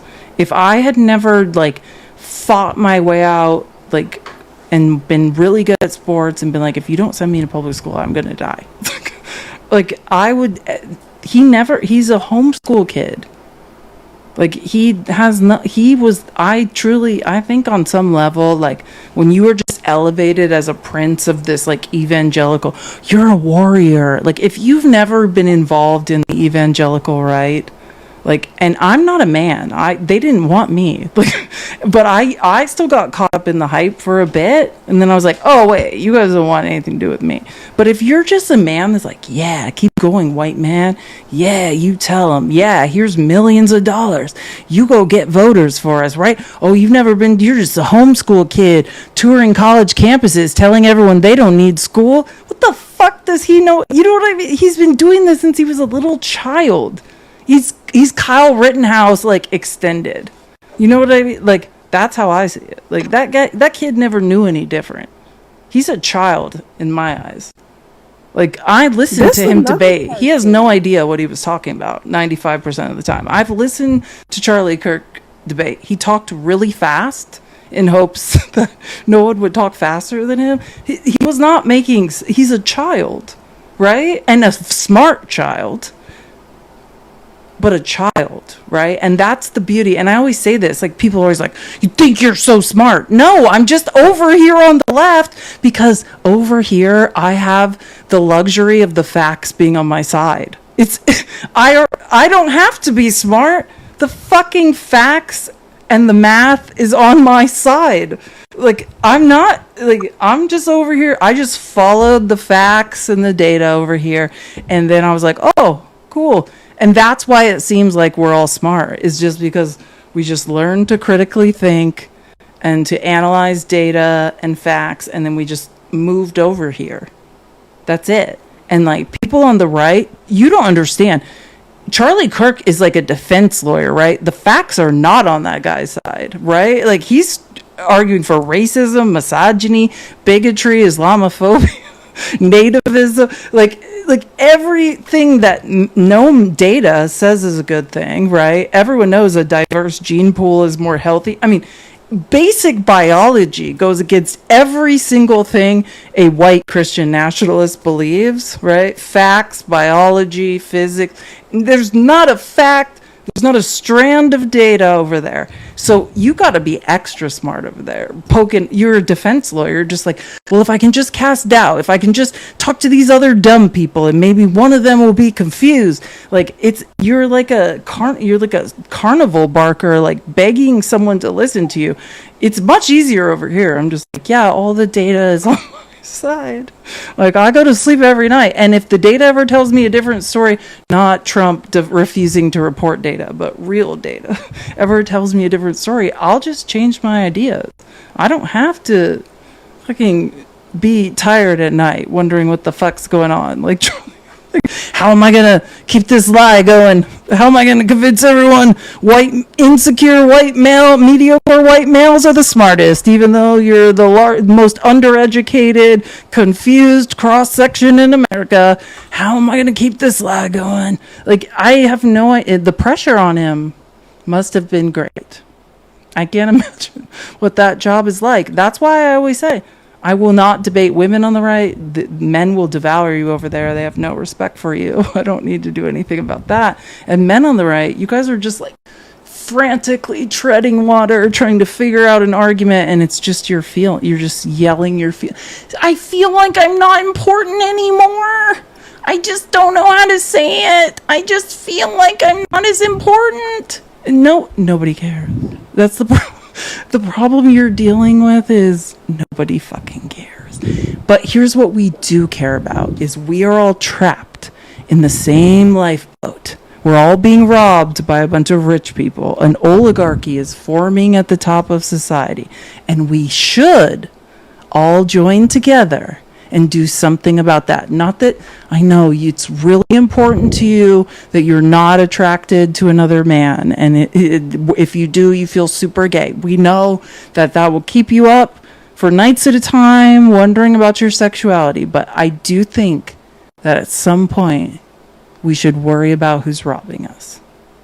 That's my value proposition, is we're all being robbed by the same people, and they're up there. So stop monitoring bathrooms. Stop being like, am I gay because I found another man's leg attractive? You know, we've got to move past that. And we got to be like, hey, we're all being robbed. Let's do something about it.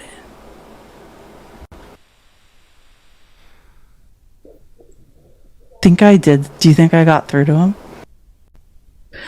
I would hope so, but considering they're probably still somewhere trying to find a thin part in our plastic life rafts to chew up so they can get holes in them with tiny Charlie Kirk teeth, probably not.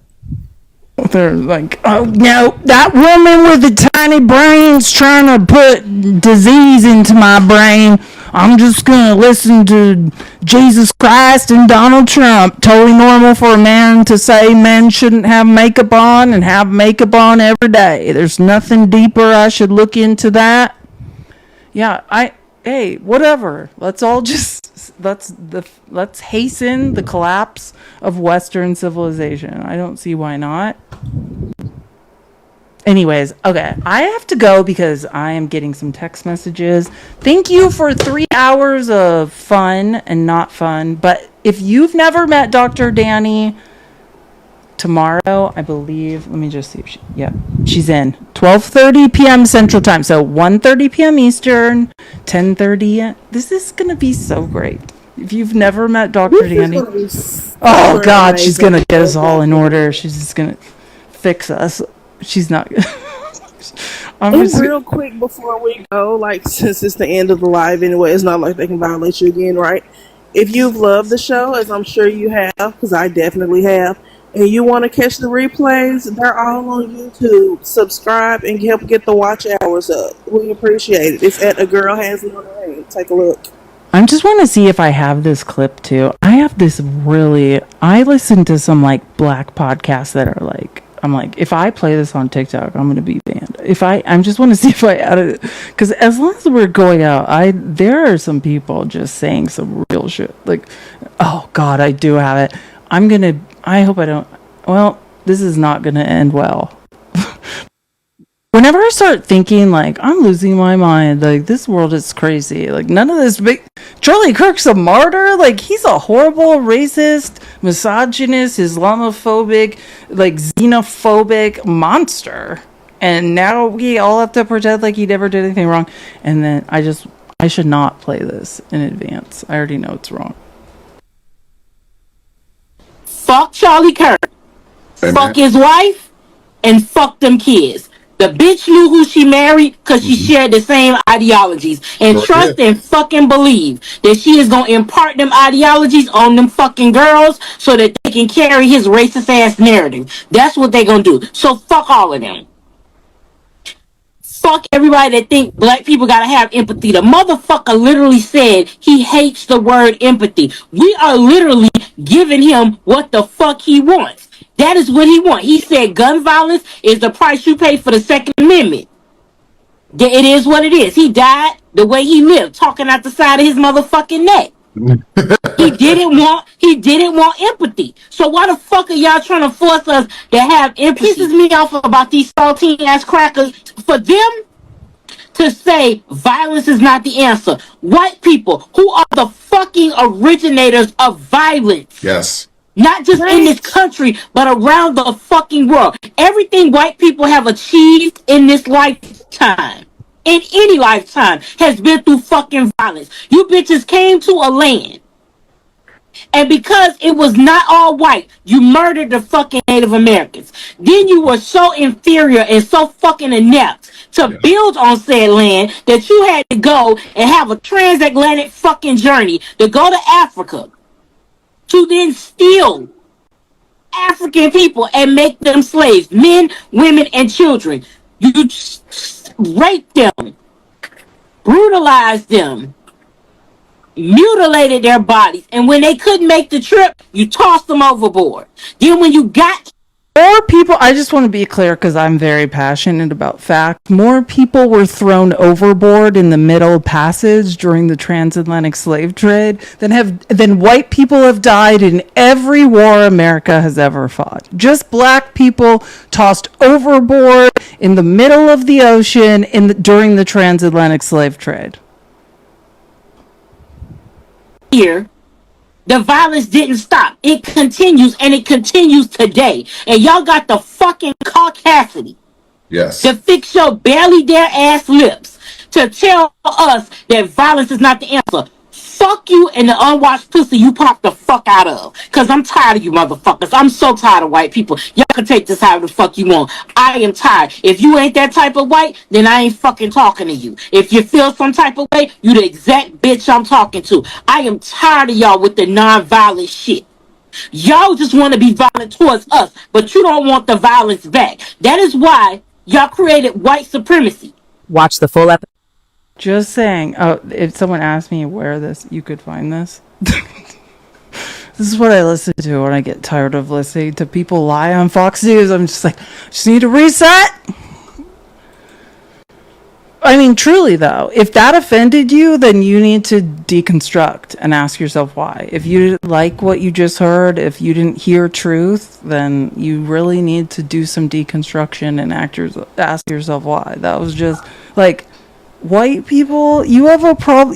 You have a problem with violence. You must be kidding. Do you understand how Western civilization was created off the backs of the South, the Black South, the brown and black South? Like, I mean, I can't even get started. But the irony will never be lost on me.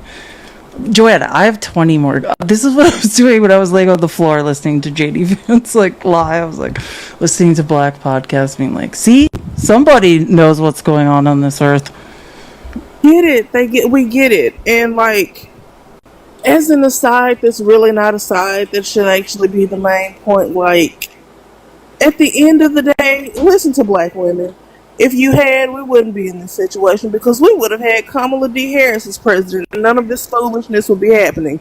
We wouldn't have been torturing Korean immigrants in detainment camps. We wouldn't have to hear hypocrisy from the same people who cheered Alligator Alcatraz and said that we should put it on pay-per-view come out and tell us how we need to have empathy and feel sorry for Charlie Kirk and his wife. But yeah, no, Erica, after that clearly staged video that she posted with Charlie Kirk with his dandelion yellow hands after a couple of days because he turned colors super quick. We don't care, ma'am. Yeah, no, I don't feel sorry for Erica either. She knew exactly who she married and why she married him. Side note, I did a little bit of digging on her because her reaction was super weird to me as someone who should be a grieving wife. I think she won Miss Arizona while Trump was still in charge of those pageants. She was also on an episode of Summer House, so she's wanted to be in the limelight. Of course, okay, thank you. Thank you. Now I get it. I know exactly where we're going with this. Now that you're reminding me you've motivated me to just show a few more clips of people making great points about the hypocrisy of white people denying their own. You are violence, white people. It's you.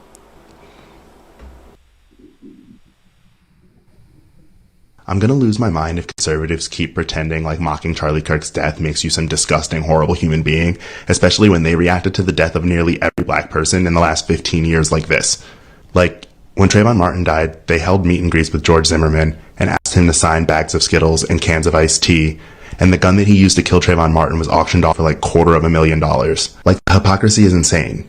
Every single time a black person has been the victim of police brutality, you guys have dug up their entire history to try to prove that they somehow deserved it, but when we use Charlie Kirk's own words, you say that we're heartless and disgusting people for it. And even though I know that the entire conservative platform is just built on hypocrisy, the amount of gaslighting that I'm seeing is actually crazy. Like people saying, well, we never celebrated anyone's death, we never mocked anyone's death, we felt bad that those things happened. Like, we saw your reaction in real time. Your digital footprint is out there. Like, the same people who were just mocking Alligator Alcatraz, saying that immigrants were going to be the perfect meal and taking their families there for photo shoots, are trying to claim they have a moral high ground because we won't mourn the person who enabled that culture in the first place. You guys are delusional. You've genuinely lost it. Are you okay?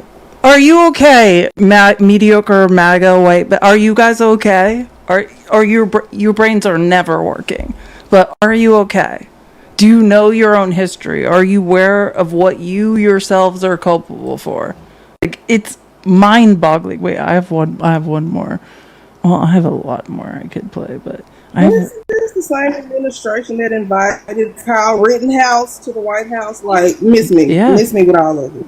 Exactly. That's my point. It's like, you guys had Kyle. Did you guys see? Oh, by the way, did you guys see Brian Kilmeade on Fox News 2 days ago saying that homeless people need to be euthanized? Did anybody miss him doing that? And he never apologized for like 3 days. And then yesterday he had to be like, oh, by the way, like, I really should not have said that we should kill all the homeless people in America. But you guys are mad because a white kid from the backwoods of white conservative Christian Utah, whose own grandma said, we don't know any liberals here. That's offensive. Not the fact her kid is a murderer. That's not what's offensive. That her grandson literally shot someone from 200 yards away through the neck. Not offensive at all. The most offensive thing to Tyler Robinson's grandmother was that anyone would imply that she, in fact, knew a liberal. And there might be one existing inside her family. That was the true crime in the woman's eyes. And meanwhile, here, just in case anyone missed this, because Brian Kilmeade is saying we need to just unalive homeless people now. Billions of dollars to mental health and the homeless population. A lot of them don't want to take the programs. A lot of them don't want to get the help that is necessary. You can't. None of that is true, by the way. I can't even let this man disgrace. Just disgrace. Why don't you look up any sort of statistics around the unhoused population, the percentage of them that are veterans, why they are unhoused, the constant transfers of wealth to the top of the economy, how we could change homelessness in this country? Like, ugh. Give them a choice.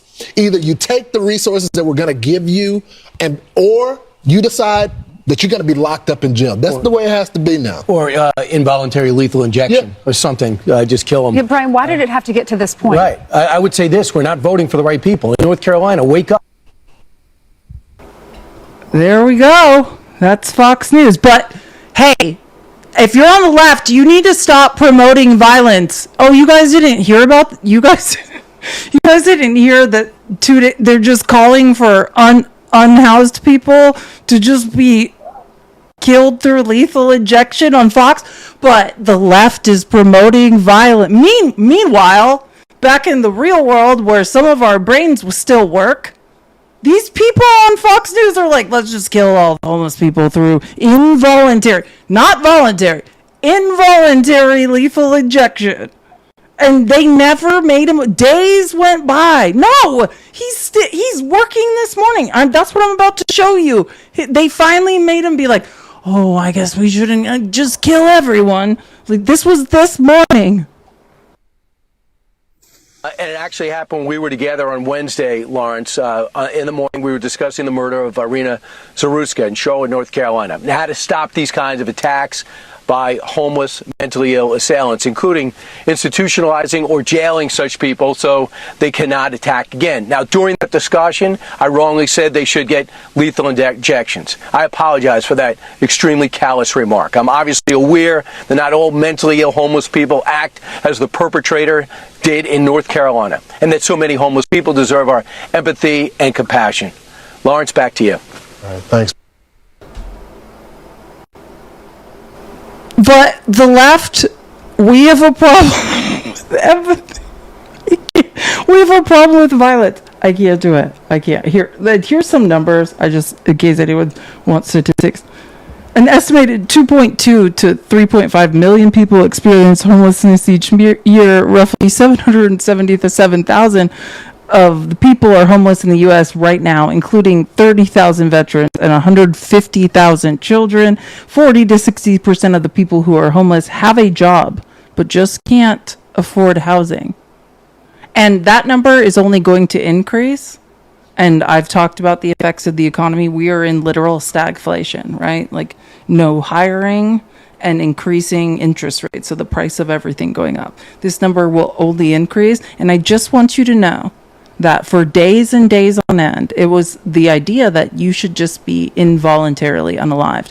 And I talked about this last week. If you haven't heard me talk about this, the CDC doctors that left, that's what they were saying. They're saying the current health policies in America are a policy of eugenics, of socially engineering people out of existence by denying them health care. And the first rule of the Hippocratic Oath is do no harm. And we cannot stay in our jobs and support this.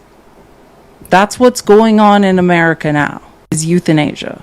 Is eugenics, is socially engineering the poor out of existence.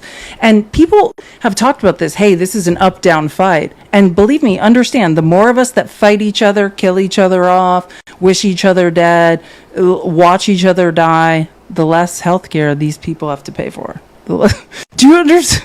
Like, the more taxes they could levy, the less they have to worry about us. Like, we need to stop killing each other and coalesce and fight for some basic human decency in this country.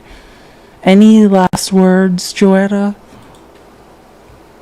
Just that them suggesting the euthanasia and then implementing policies in places like, hey, Florida, I'm talking to you, where homelessness is now considered a crime and they're putting people in jail. Yes, I said jail, a crime, literal jail for it, at a time where we have more people than jobs, more unemployed people than jobs. And I think the last time that happened was 2020, 21. What happened? Oh yeah, the pandemic where everybody was in the house and everything had come to a quick halt. It's diabolical and it's very purposeful. And if y'all can't tell that by now, I don't know what else to say. Like, there's nothing in your head but a marble rattling around, and we need to fix that. Yeah, let's get to 650K. I'm going to play one Mehdi Hassan clip too, which I'm like, as long as we're here and doing this. I love Mehdi Hassan is the best. Wait, oops. I don't know what I just did. I was trying. Okay, there it is. Not crazy. President of the United States is has more vicious rhetoric than any politician in the Western world. I mean, Donald Trump ran for president in 2016 and he said people with guns should maybe take care of Hillary Clinton to protect the Second Amendment. He ran for president in 2020, lost the election, and then incited a violent insurrection at the Capitol where his supporters tried to hang his vice president. In 2024, last year, he ran for president. He referred to his opponents as vermin and the enemy within and said he would send the military after them. Since coming to office, he said some outrageous things about people, about Democrats. So this is nonsense. I mean, Donald Trump has set the tone here. But that is all right. But what about the left? Will you tell which left? I saw Barack Obama, Joe Biden, Kamala Harris all come out yesterday. All the leading Democrats came out and condemned this and said we need to tone this down. By the way, rhetoric aside, you can't do this kind of stuff without easy access to guns. There's only one political party which is trying to do something about the gun problem. Are we going to hear anything from the Republicans now after Charlie Kirk was shot? Charlie Kirk himself is on record, sadly, saying that it's worth it for some people to die every year in order to protect the Second Amendment. Sadly, he's become now a victim of that same gun violence he defended. Now, the fact that he didn't care about that, I do care. I don't think Charlie Kirk should have been killed, and I therefore think we should do something about violent rhetoric. We should do something about guns. And we do need to turn the volume down in this country, but listen to Trump. You just played the clip. He's saying it's all about the radical left. That is not true. In fact, every extremist-related murder in the United States between 2022 and 2024, according to the ADL stats, was carried out by a right-winger. President of the United States.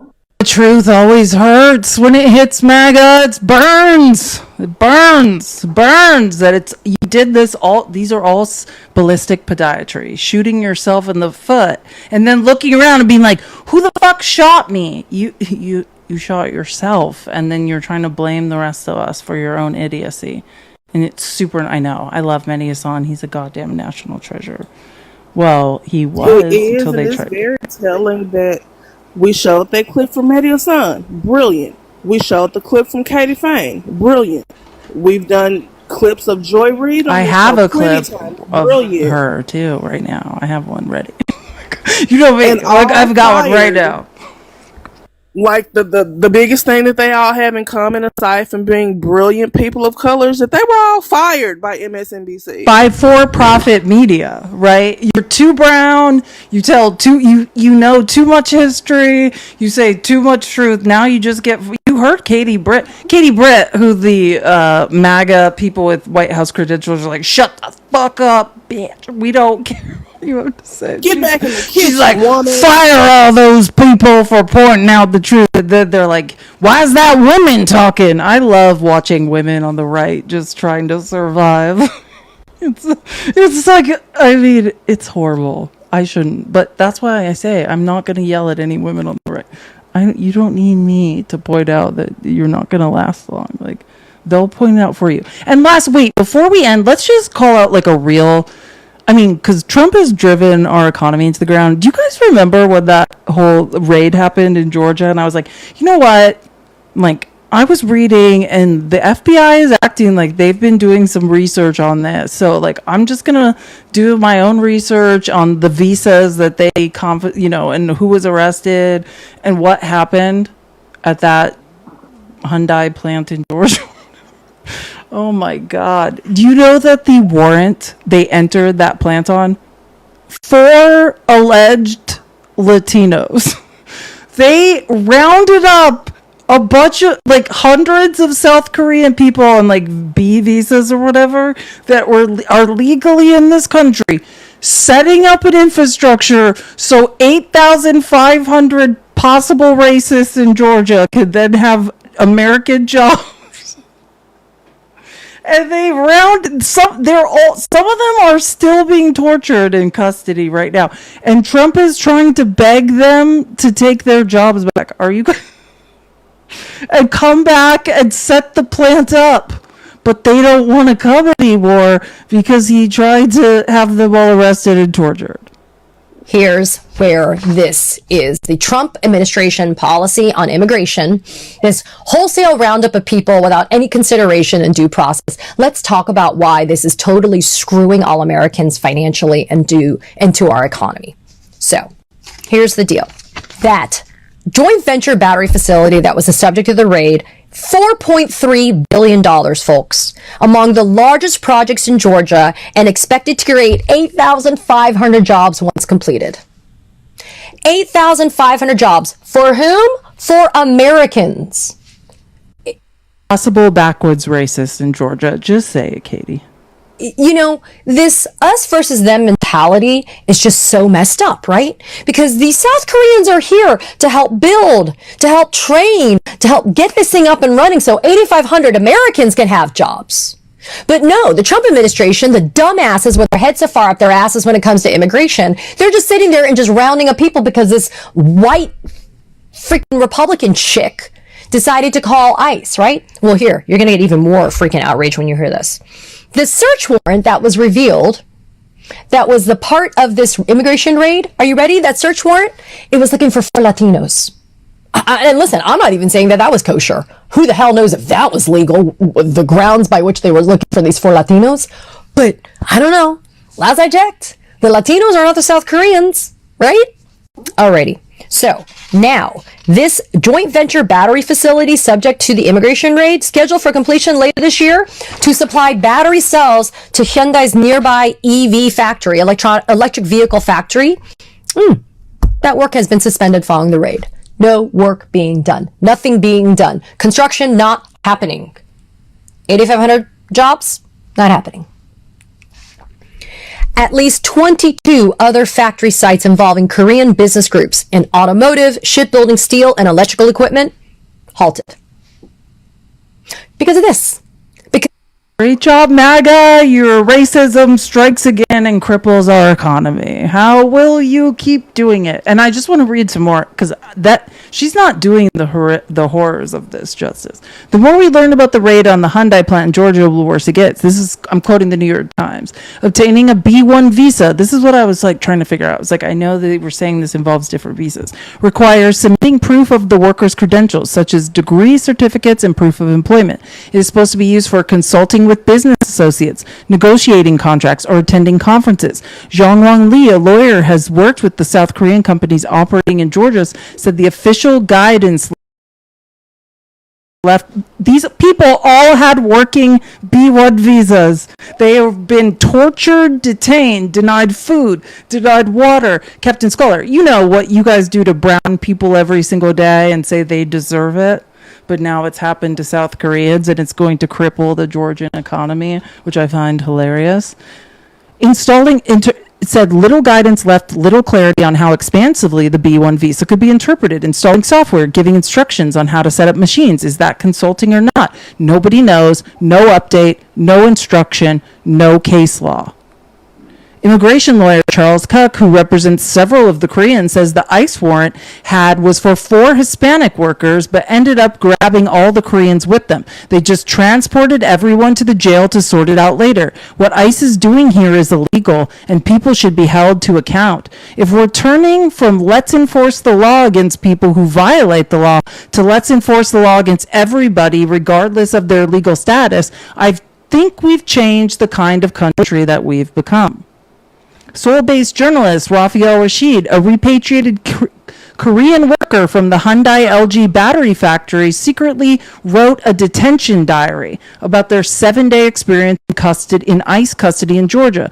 The worker says ICE officers mocked them with words like as North Korea and Rocket Man, despite holding a business visa. Workers were initially housed in a 72-person room with bunks, 4 shared toilets, and 2 urinals. There were no clocks or outside view. Mattresses had mold on them. The provided water smelled bad and rotten. No basic supplies were initially provided to the detainees. On September 7, 7 September, 4 officials from the Korean Consulate General and Foreign Ministry met the detainees.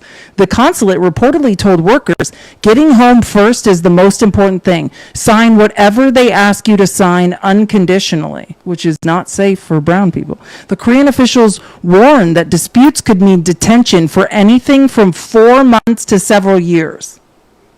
If you don't just sign away that you haven't been abused, you haven't been tortured, all of your constitutional rights as a person standing on American soil haven't been violated, that you could be trapped for 4 months to several years. They informed detainees that signing would mean forced removal, visa cancellation, and a charter flight home. Yeah. Great job, MAGA. You guys are idiots. As usual, biting off your nose to spite your insecure faces. And now for real, any last words? Because my dad's home. I have to take him to the doctor. I was just going to say, imagine running for Congress in this area and being the reason that your state just lost 8,500 jobs. You played yourself. We keep telling y'all racism is expensive. Thank y'all for being here. Thanks for the $1 on Venmo, Tim. I did see it. I'm just refreshing. I did see it. Thank you so much. I appreciate it. You're the best. And tomorrow, if you've never met Dr. Danny, 10:30 Pacific, 1:30 Eastern, 12:30 Central her time. We're going to do